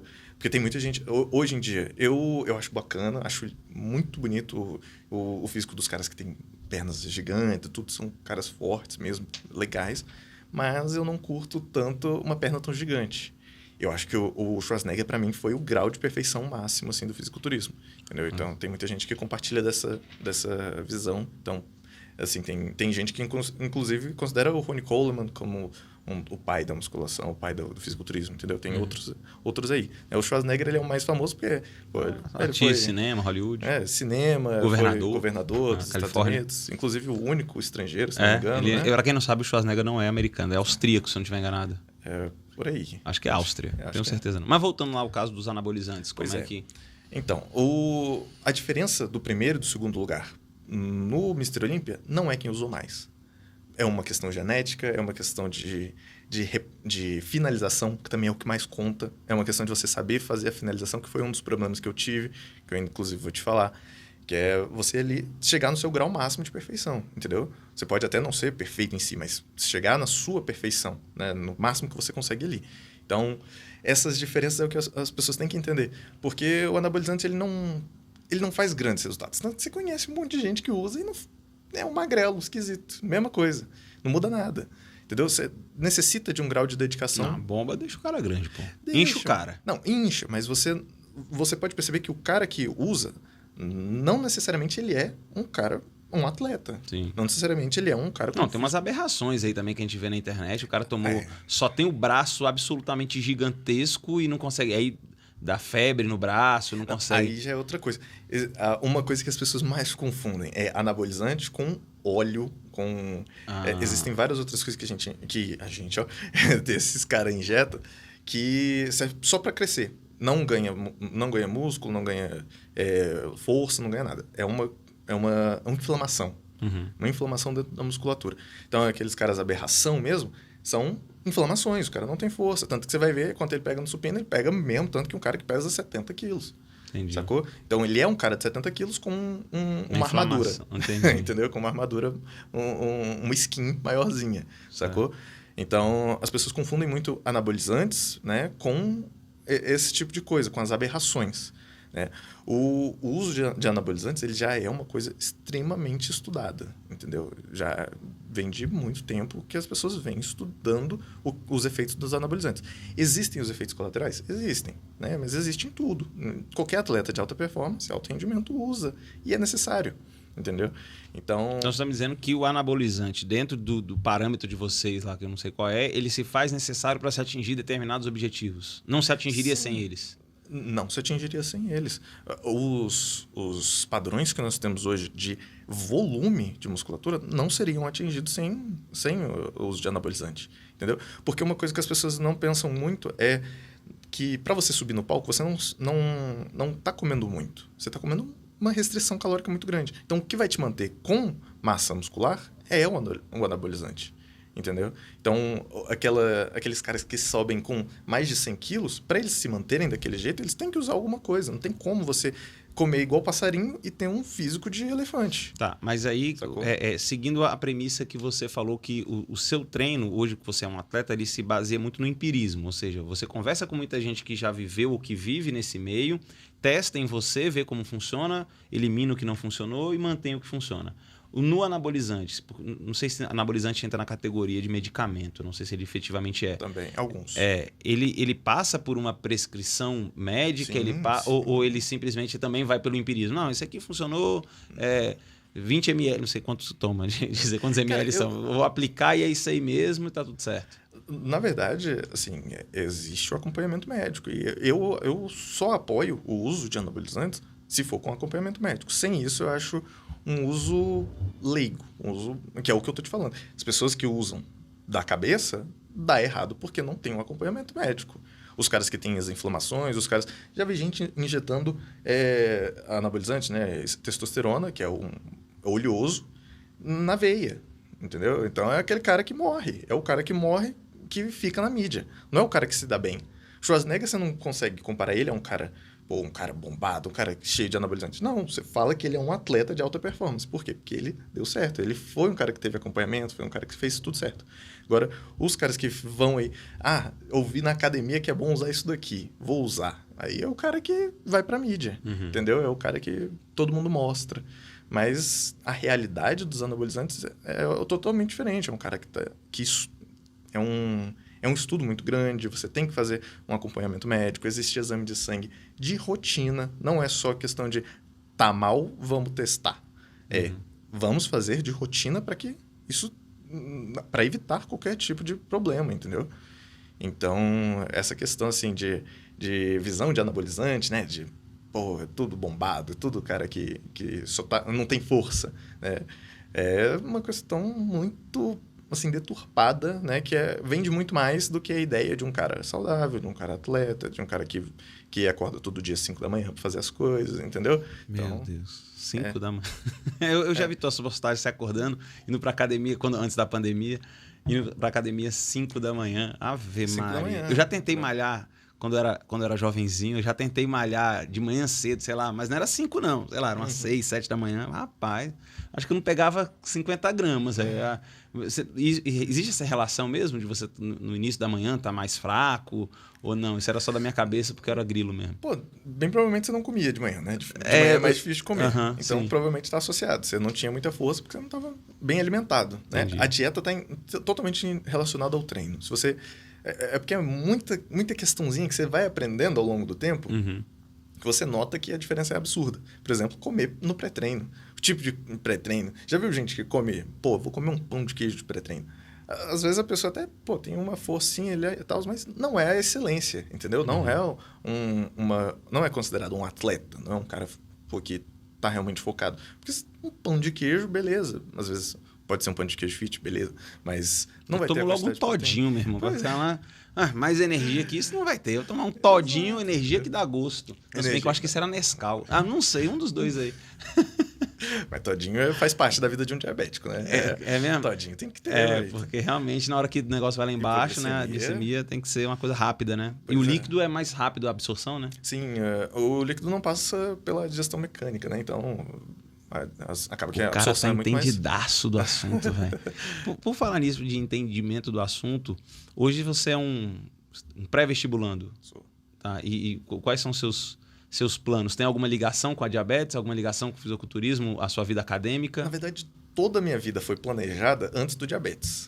Tudo que eu faço até hoje, eu planejei antes do diabetes. Agora, o diabetes só mudou O caminho. A velocidade. Só mudou o tempo em que eu ia fazer isso. Né? Mas eu escolhi a medicina desde... Eu não sabia que era medicina que você queria, não. Medicina. Igual seu irmão. Estou tentando aqui a ESCS. vamos tentar. Vai dar certo. Pelo seu nível de dedicação, pelo que eu tô vendo da diabetes, do que você conhece e do conhecimento que você tem do seu corpo, cara, é questão, no máximo, de tempo para você... E aí você já tem uma ideia... O seu irmão é médico, ortopedista. Ortopedista. Você já tem uma ideia do que quer? Endocrinologia, por exemplo? Endocrinologia. Pô, o cara vai ser... Eu quero... O cara vai me emagrecer, ele vai ser meu médico, olha aí. Vamos, claro. Porque eu tô pesando só 100 quilos. Tudo bem que eu tenho 1,80 m, mas 100 quilos é a gordura miserável. Eu vou te mostrar a foto que eu tirei ontem com meu irmão, pra você ver. Meu irmão, 1 ano mais velho que eu. O shape dele e o meu, você vai ver. Depois eu mostro pra vocês. Se eu não ficar com vergonha, eu mostro aí pra vocês também. Não ficar com vergonha. Então você vai seguir... Já era seu plano ser médico? Já era ser médico. Mas já também na área de endocrinologia? Eu queria ser médico do esporte. Não sabia a área. Não tinha essa noção. Mas eu gosto muito da endocrinologia porque eu sinto que faltam médicos diabéticos. Eu entendo assim que o diabetes é uma doença que necessita de um certo... uma certa questão sentimental até. Porque um dos meus diagnósticos, eu fui em 2 médicos, né, para receber o diagnóstico completo. O cara só falou assim, não, tu tá com diabetes. Aí, tá, beleza, estamos com diabetes, meus pais chorando de um lado, eu desesperado do outro. E, não, você está com diabetes. Falta uma questão humana, sabe? Falta a pessoa falar, olha, você está com diabetes, porém, o diabetes é isso. Não é o que você está pensando, entendeu? Então, eu acho que essa questão humana, uma questão de alguém sentir realmente o que você sente, falta muito, entendeu? Então, eu quero trabalhar, inclusive, na área de pesquisa relacionada ao diabetes, entendeu? E tratar pessoas que eu entendo. Cara, tu vai ser um médico foda. Entendeu? Tu vai ser foda pelo seguinte, por que eu te falo isso? Porque eu acompanho a minha esposa em vários médicos, ela já foi em, sei lá, hoje ela faz o acompanhamento com uma médica excelente, assim, principalmente na questão da gestação, ela tá sendo fantástica. Mas eu já vi ela em muito médico ruim, assim, do pouco que eu acompanhei, porque quando eu já conheci ela já era diabética, então todo o processo anterior dela com certeza foi muito pior. Mas assim, sentar na frente do médico, caríssimo. A maioria dos médicos endocrinologistas não aceitam plano de saúde. Não aceitam. E a consulta o olho da cara. É o fígado, velho. É assim, é pra cima de R$500. Né? Que aí já dava, eles saíam no prejuízo porque não funciona direito. Boa. É pra cima de R$500. É por aí. Isso pra qualquer um, seja bom, seja ruim, pelo que eu percebi, não sei se todo... E, cara, quanto eu vi de médico ruim, cobrando caríssimo, chegar lá, fica 10 minutos com você na sala, é isso aqui, insulina, o que todo mundo faria, ele não faz nada de diferente. E eu acho que essa sua colocação, acho que faltam médicos diabéticos, principalmente para tratar do próprio diabético. Eu acho que, cara, você com certeza vai ser muito, muito, muito reconhecido, ainda mais sendo um atleta. Porque as pessoas também vão poder se inspirar em você e olhar e falar, pô, o cara é diabético, mas ele... Olha o que ele é, olha o corpo que esse cara tem, olha como é que ele se comporta perante a vida. E eu, assim, queria te fazer um elogio que eu estou impressionado com a sua coragem perante a sua... Não sei se diabetes é uma doença, não sei como é que ela é classificada por vocês diabéticos. É uma doença. Ela tem CID, então é uma doença, né? Tem. Então, a sua coragem perante a doença, de se colocar, olha, bom, eu sou, mas a partir de agora eu vou vencer a doença, eu vou continuar com ela não tem cura, pelo menos nesse momento, e eu vou seguir, vou fazer o meu melhor e vou fazer o que me agrada. Eu não vou deixar a doença mandar na minha vida. Exato. Sou eu que vou mandar, ela vai ser sempre ali, vai estar sempre presente, mas eu que vou dizer quais são os rumos da minha vida. Cara, você está assim, de parabéns. Obrigado. Eu estou muito feliz e orgulhoso por te conhecer, por ter te visto lá na escola, anos atrás, ter sido seu professor, não lembro se foi 1 ano ou 2, acho que foi 1 ano só no 9º. Foi por aí. 8º ou 9º. 8º ou 9º, E eu fico muito feliz de te ver hoje um homem, né, já formado enquanto homem, mas ainda crescendo muito, evoluindo com essa coragem. Cara, você está de parabéns. Obrigado, fico feliz. Valeu. Fico feliz mesmo. Bom ver isso, porque realmente eu coloco para mim, inclusive, que eu faço do meu tratamento a minha cura. Né? Não existe cura, diabetes é uma doença para a vida toda, E eu fiz do meu tratamento a minha cura. Porque eu faço questão de não ser um bom diabético. Eu faço questão de ser uma boa pessoa. Entendeu? Então, é aquele negócio que eu te falei, que os médicos olham meus resultados e falam, pô, mas você tem diabetes? Você tá na lua de mel? Durante pelo menos até recentemente, né, quando eu ainda pulava de médico em médico, muitos me diziam, pô, mas você ainda tá na lua de mel? Que é aquela fase que eu te falei, né? De muito controlado. Não, pô, já faz 2 anos que eu tenho diabetes. Acho difícil, né? Aí, pô, mas glicada de 4,9? O que é isso? Você não tem diabetes. Eu tenho, porém, eu faço questão de ter tudo excelente, porque se eu tenho minha rede social lá para ajudar as pessoas, para falar que é possível, como é que eu não vou apresentar bons resultados? Entendeu? Então, o que eu prego é que o diabetes não é uma doença limitante em nenhuma fase, em nada. Não te limita em nada. São fatores a mais para você pensar, você tem que se controlar mais, tem que, às vezes, fazer restrições, mas não te limita. Em questão de vida, não te limita como pessoa. Entende? Então, eu inclusive, criei essa marca para mostrar isso. O slogan lá que eu coloco é vista a camisa do diabetes. Se você quer ter um bom tratamento, vista a camisa do diabetes. Como que é isso? É você vestir a camisa no sentido de se reconhecer como diabético e aceitar isso. E fazer o seu melhor para que você não tenha grandes problemas. Não tenha problemas quanto a isso. Entendeu? Porque muita gente, cara, eu fico impressionado com a quantidade de pessoas que não aceitam o diagnóstico. A pessoa se torna diabética e tudo, mas fala, pô, mas eu não vou ter nada na minha vida, nunca vou conquistar nada, nunca vou alcançar nada, não vou poder ser atleta, não vou poder...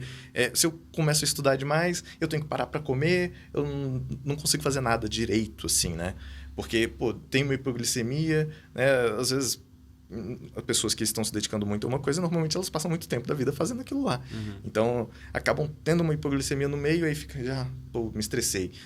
Eu sinto, às vezes, que queima um fusível, realmente, quando a gente tem uma hipoglicemia muito, muito braba, né? Uhum. Minha namorada sabe. A gente fica meio retardado, entendeu? Então, aquele dia, às vezes, se torna perdido, entendeu? Entendi. Então, eu faço questão de mostrar que isso não é necessariamente assim. Você é capaz de conquistar o que você quer vestindo a camisa e falando, não, eu tenho, mas a partir de agora minha vida é outra. Eu vou fazer tudo o que eu sempre quis com fatores a mais, mas vou fazer, entendeu?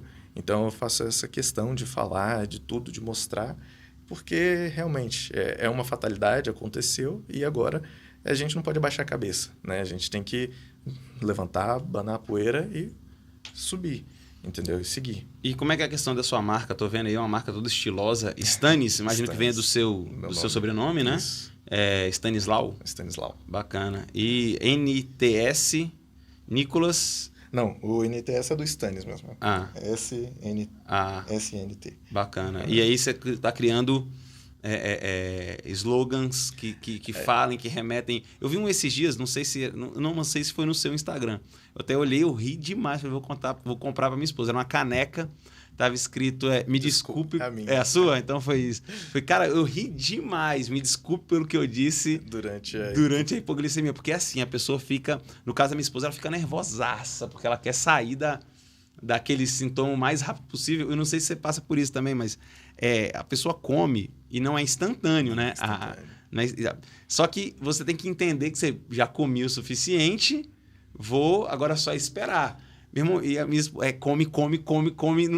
Assim, porque o sentimento que ela deve ter é o seguinte, por mais que ela saiba disso, que não é instantâneo, mas ela continua comendo enquanto não sobe. E às vezes a consequência disso, ela tá com uma hipoglicemia e de repente, pum, tá lá com 200 de hipoglicemia. Isso também mesmo com você atleta também é assim? Demais.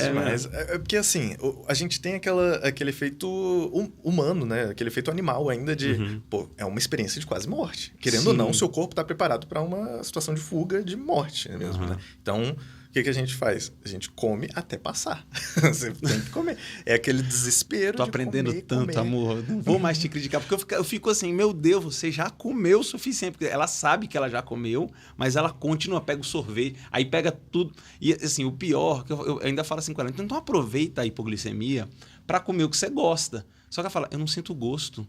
quando eu tô com a hipoglicemia, Quando chega num estágio eu muito tô avançado, comendo, mas eu não tô... a língua adormece. eu não tô degustando nada, eu não tô sentindo prazer, eu quero comer rápido só pra subir Só para parar o sintoma. Assim, existem os estágios da hipoglicemia. Numa hipoglicemia, às vezes, mais leve, o que acontece? Você sente muito mais o gosto do doce. Uhum. Então, fica muito mais saboroso as coisas. Sim. Tudo fica muito mais saboroso.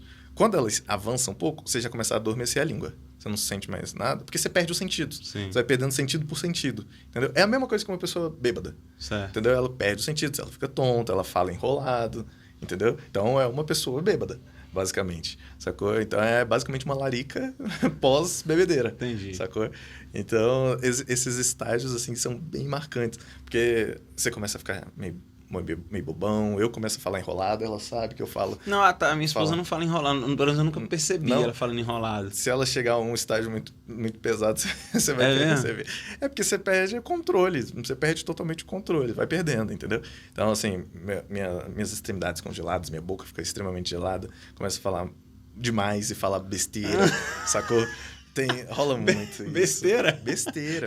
Não chamou pelo nome, você não chamou pelo nome errado, não, né? Não. É besteira mesmo de idiota mesmo. Tá bom. Sabe? Faço umas piadas retardadas. Eu hipoglicêmico, sou quase bêbado, entendeu? Então é bem bobão mesmo. E o pior é quando eu tô fazendo live. Aí eu tô lá na live, assim, tranquilão, falando com o pessoal. E às vezes eu não sei que é uma hipoglicemia, mas eu tô falando. Aí eu começo a me perder. O que eu tava falando, meu Deus? O que era aquilo? Aí eu devo estar com hipoglicemia, vou ver. Aí já como alguma coisinha, porque realmente rola isso, entendeu? Entendi. Hipoglicemia é uma parada complicada. É uma coisa que vai acompanhar vocês aí, realmente não tem jeito. Você tem que aprender a viver com ela, né? Tem que aprender. E quem tá, o companheiro, a companheira, também precisam aprender a viver. E assim, posso falar, cara, eu tô aprendendo muito com essa conversa. Minha esposa é diabética, nós estamos juntos, cara, eu nem sei quanto tempo a gente tá juntos, sei lá, quase 2 décadas já. Se errar, você já sabe. Mas você já tá no sofá. Quase 2 décadas, pronto, já não erra.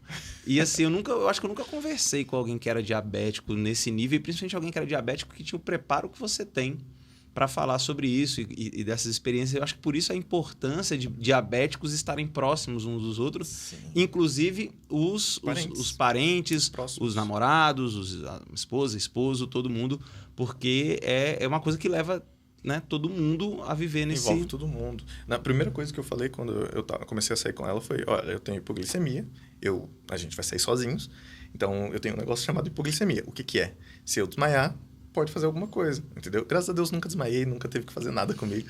Até porque eu peso o dobro dela, né? Então, ela ter que me movimentar para algum lugar... Mas é meio raro, né? Chegar a desmaiar. Por exemplo, eu tô com a minha esposa esse tempo todo, ela nunca chegou perto de desmaiar. Assim, óbvio, né? Hipoglicemia muito severa, mas assim, ela, quando chega no nível da hipoglicemia muito severa, ela sente, aí a gente senta no lugar, eu corro rapidão. Ela geralmente tem alguma coisa com ela, mas aí eu corro no lugar, pego alguma coisa, ela toma, assim, nunca chegou a esse nível extremo. Desmaiar, né? Não, desmaiar eu também nunca cheguei, mas a gente sempre se prepara pro Sim. pior, né? Então, assim, eu já tive casos de acordar no meio da noite, assim, suando em bicas, encharcado, morrendo, e não eu moro no segundo andar, né? A minha casa tem 2 andares, então eu moro no segundo e para descer eu não conseguiria, a geladeira fica lá embaixo. Não, mas não tem um esquema já preparado para dormir? Depois dessa noite eu tive, entendeu? Depois dessa noite. Na verdade é porque eu tenho sempre os docinhos assim do lado, mas tinha acabado. Aí a gente ainda não tinha frigobar lá em cima, depois dessa noite também teve, entendeu? Aí tem tudo lá em cima. Mas aí não tinha e eu tinha que descer. Não consegui descer, minha perna não respondia mais o corpo, só tava arrastando as pernas assim, entendeu? Você deu um grito. Aí eu fui lá, bati na porta dos meus pais. Eu consigo chegar lá ainda. Consegui. Foi, assim, só com medo de cair, mas deu para chegar, entendeu? Mas o lance é que a gente fala muito de hipoglicemia em questão de desmaiar, porque muita gente acontece. Muita gente... Eu tenho um caso aqui, um amigo meu até desmaiou na entrada de casa. Desmaiou, assim, ele mora em apartamento, ele desmaiou abrindo a porta do condomínio, assim, né, do prédio. Desmaiou lá, a câmera do prédio filmou ele. Do nada ele despencou. Despencou e só foi acordar, assim, se não me engano, o porteiro que foi ajudá-lo, entendeu? Então, essa questão de desmaio é uma parada que, assim... É real. É real, entendeu? Você tem que estar atento, entendeu? Então, realmente a gente fala muito, mas é porque rola, entendeu? Às vezes é uma vez que vai acontecer, mas... Entendi. Entendeu? E agora falando com relação aí à pandemia, cara, pô, essa porcaria que apareceu esse coronavírus aí e mudou a nossa vida totalmente.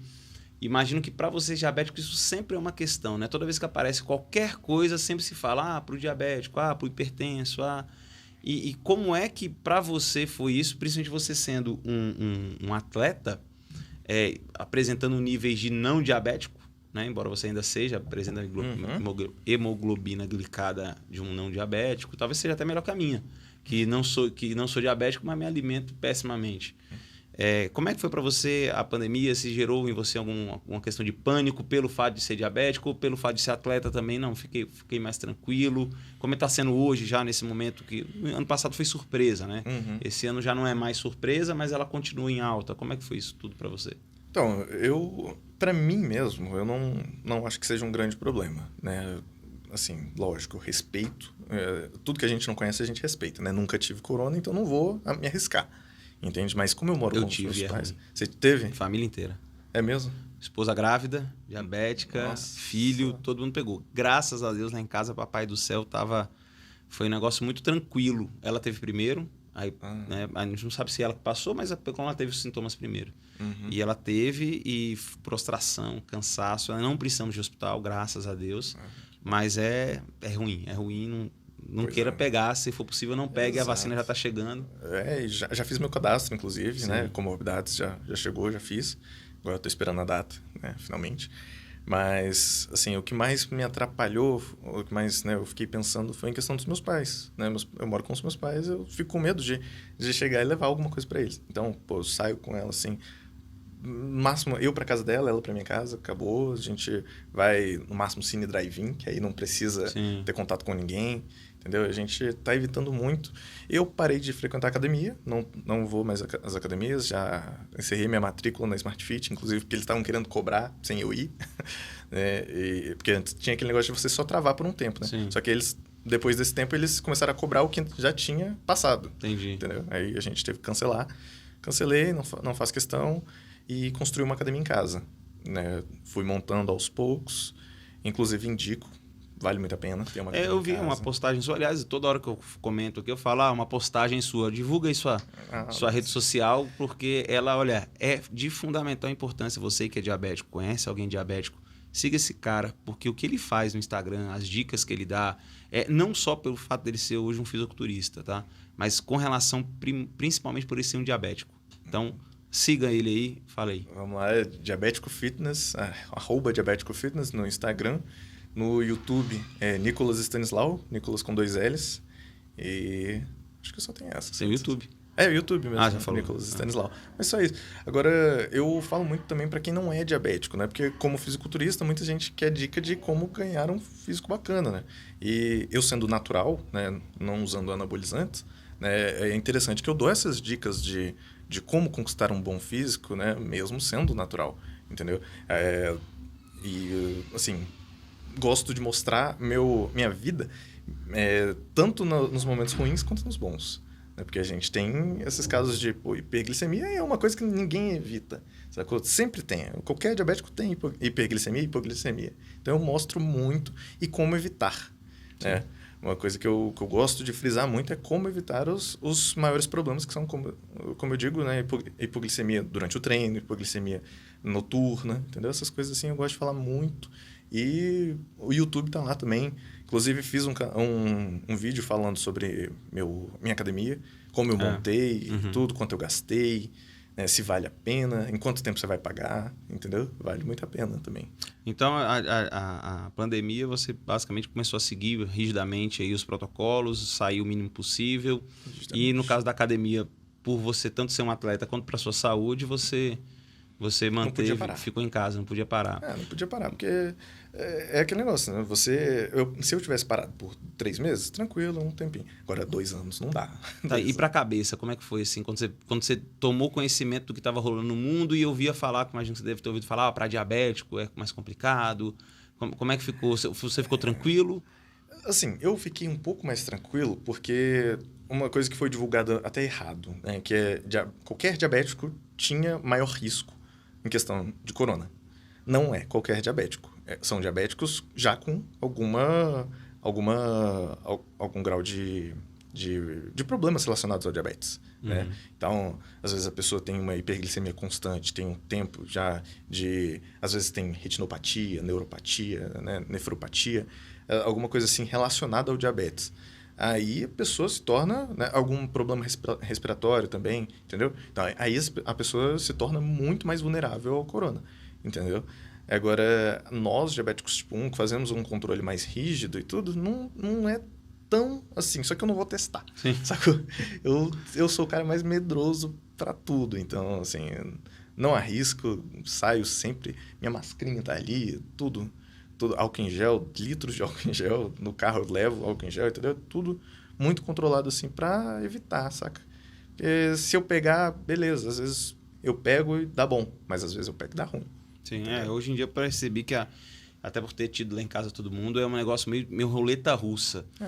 Você pega e tem gente que é saudável, que no início da pandemia estava assim, não, o idoso, não, a comorbidade. Agora hoje em dia tá assim, pegou, o cara saudável, morreu, com comorbidade, foi assintomático. Tá um negócio muito louco, né? Então realmente está virando uma roleta russa. O melhor é não pegar, né? O melhor é não pegar. Tudo isso. Pô, Nicolas, assim, tô muito feliz, cara. Muito feliz por você estar aqui, por todo esse papo.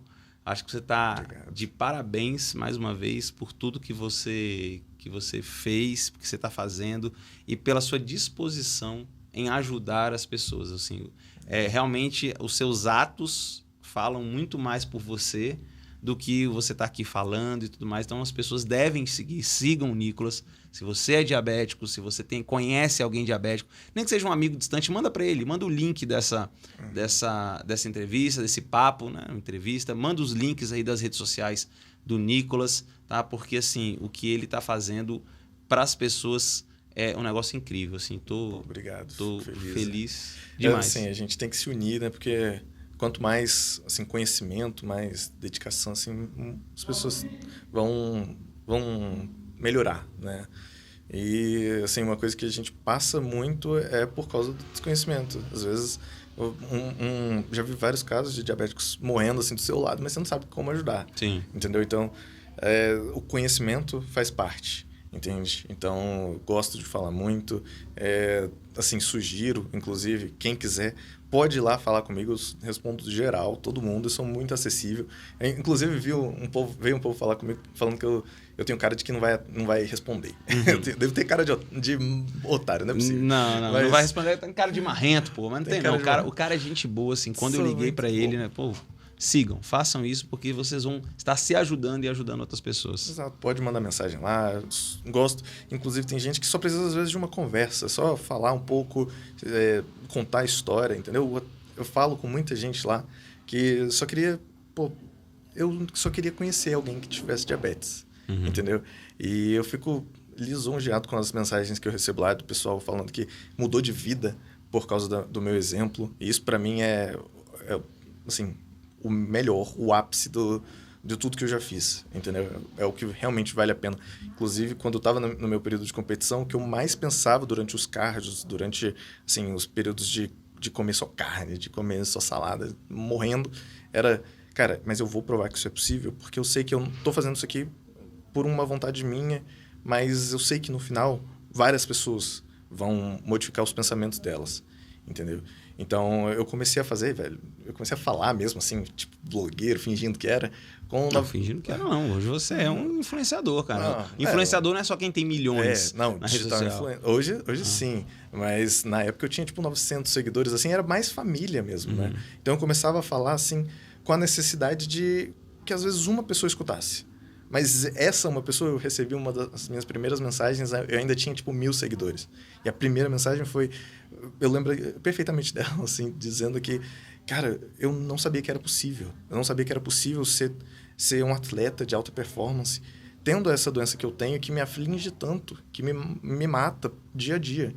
Então, muito obrigado por você compartilhar isso, por você ter feito isso e se mostrar tanto, né? Porque, às vezes, a gente tem que ter uma disponibilidade maior de mostrar seu dia a dia, né? Sim. Então, essa pessoa agradeceu e eu fiquei, eu chorei a semana inteira, entendeu? Porque a gente imagina, assim, hoje, o que a gente conhece de diabéticos, às vezes, são as pessoas um pouco mais de classe alta. Só que existem pessoas de classe muito baixa que têm a mesma doença que você.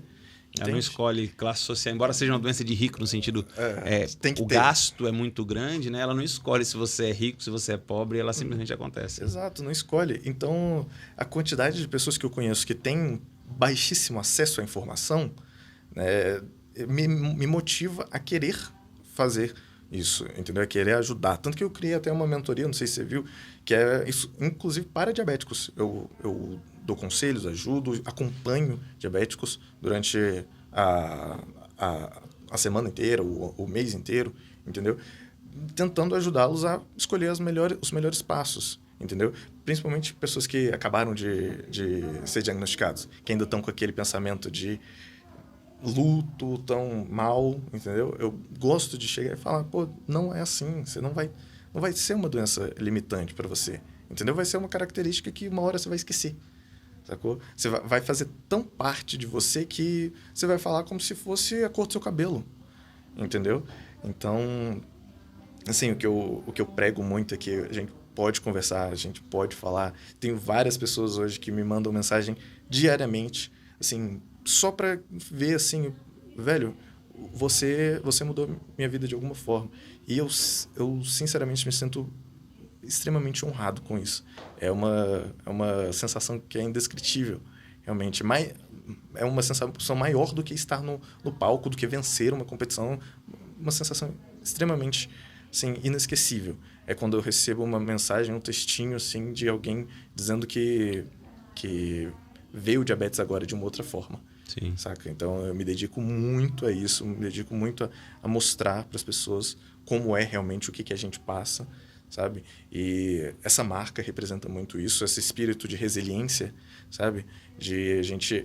Tanto que não é para diabéticos, né? Uhum. É uma marca, assim, que eu criei, mas é uma marca fitness, né? Tem tudo, assim, relacionado ao meio fitness, tanto que o tecido dela é diferente, mas para academia e tudo. Então, é um conceito de resiliência. Tanto que a frase que tem lá no nosso site é better than your best. É melhor que o seu melhor. Mas não eu, em comparação a você. É você mesmo com você mesmo. É você consigo mesmo. Você melhor do que o melhor que você pode dar. Um dia melhor a cada...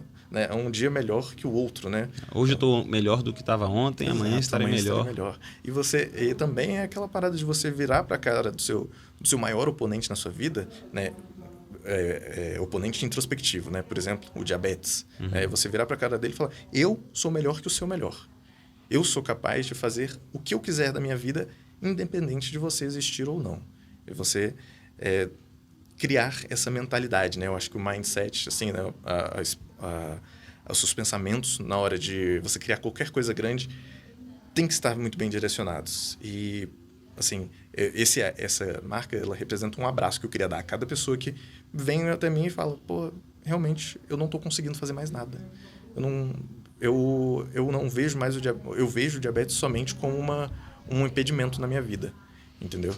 Então, eu sinto realmente que era necessário ter alguma coisa assim, porque hoje em dia eu consigo falar com pessoas de Manaus ao Rio Grande do Sul, sacou? E pessoas que sofrem da mesma comorbidade, né? Da mesma doença que eu sofro, e pessoas que têm situações totalmente diferentes. Pessoas que conseguem alguma coisa no SUS, pessoas que têm que pagar do próprio bolso, pessoas que não têm acesso a nada, entendeu? Porque a gente pensa assim ainda na cidade, né? Ainda tem gente lá no interiorzão, do meio do sei lá de onde, né? Do meio da chácara, no meio da fazenda, que não tem Que toma acesso. insulina, igual eu te falei. Que Coloca toma no copo. insulina. Ou toma pâncreas de porco, né?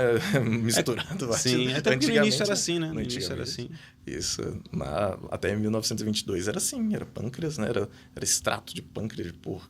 Que eu fazia. Cara, assim você falou aí, a marca, eu achei a necessidade, era necessário você criar essa marca, é necessário, eu convivo com uma diabética, é necessário sim essa sua informação, divulgar. Então, quanto mais a sua rede social crescer, mais a sua mensagem, mais longe a sua mensagem chegar, você vai estar fazendo um bem enorme a muitas pessoas que não têm a informação. E o que eu estou notando, assim, por que eu estou muito feliz assim, de estar batendo esse papo com você? A qualidade da informação que você está passando. Você não está só passando uma informação qualquer, porque ela já é rara, mas às vezes ela ainda chega. Mas você está passando uma informação com muita qualidade. Você falou uma coisa muito legal aí ao longo do nosso papo, é uma doença de autoconhecimento. Você está se conhecendo e eu estou percebendo claramente como você está proporcionando às outras pessoas se autoconhecerem. Não é a bula do remédio que vai dizer que você tem que viver de determinada forma, tomar determinado produto. Você tem que ir se conhecendo. E assim, maravilhoso esse papo, assim como o papo que eu tive anteriormente com o Marcelo Sena. Aliás, Marcelo, forte abraço aí para você. Obrigado pela honra do nosso primeiro programa. E agora o podcast Quadradinho número 2 com o Nicolas. Tô feliz demais, Nicolas. Parabéns. Você tá de parabéns. Será que é aqui o telefone? Então, Nicolas... Tem que tocar um telefone. Tem que tocar. Né? Na vez passada tocaram 2. Tocou o do Marcelo e tocou o meu. Agora tocou o daqui. Eu esqueci de tirar o telefone sem fio daqui. Pô, Nicolas, então muito obrigado. Obrigado pela presença, obrigado pelo papo. Assim, eu estou muito feliz. Estou até repetindo, falando que estou feliz demais, mas é porque realmente eu estou orgulhoso, mais do que feliz, eu estou orgulhoso de você. Siga o seu caminho. Eu espero que a sua rede social exploda o mais rápido possível, que ele chegue nos lugares mais distantes para que mais pessoas recebam a mensagem na qualidade que você está passando. Obrigado. Você está de parabéns, eu tenho certeza. E você vai voltar aqui depois para contar como é que vai ser, como é que estiver sendo aí a faculdade de medicina, dentro de toda a sua perspectiva de diabético, de atleta, fisiculturista.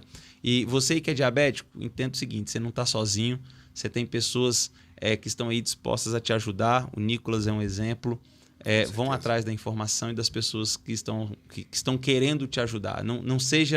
Não coloque a sua cabeça te limitando. Veja, o cara, hoje um fisiculturista, o corpo não está tão legal quanto o meu está mais, né? Eu tô maior, mas tudo bem. Mas treinando em casa tá difícil.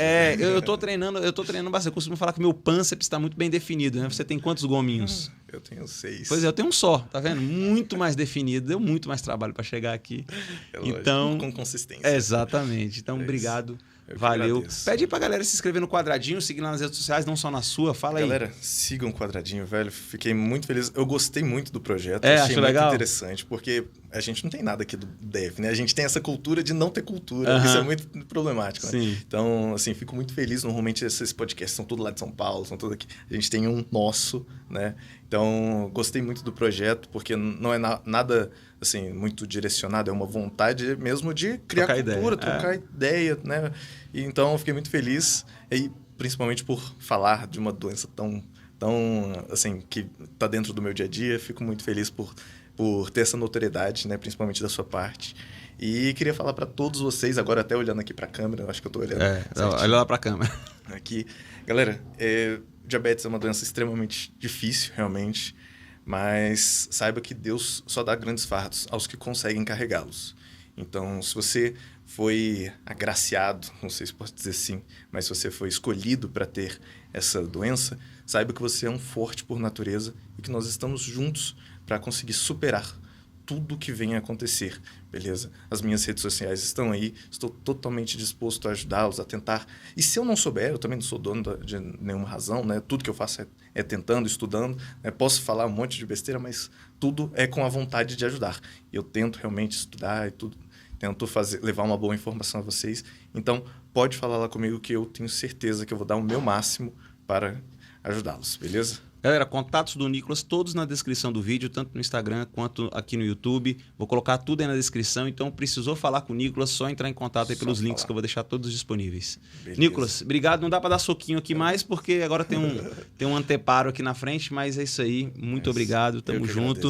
E vida longa aí aos seus projetos, a todas as suas metas. Eu tenho certeza que é só uma questão de tempo até você estar na universidade, cursando medicina e se tornar talvez o maior endocrinologista que esse país já teve, focado principalmente nessa questão da diabetes. Você está de parabéns. Obrigado. Siga em frente, não desista, tenho certeza que você não vai desistir, mas só um incentivo. Valeu, obrigado, viu? Valeu, galera. Todo mundo se inscreve aí no canal, Quadradinho Podcast, nas redes sociais, no Instagram, Facebook e também aqui no YouTube. Valeu, tamo junto, tô muito feliz pelo Nicolas e pela oportunidade. Valeu, galera. Tamo junto.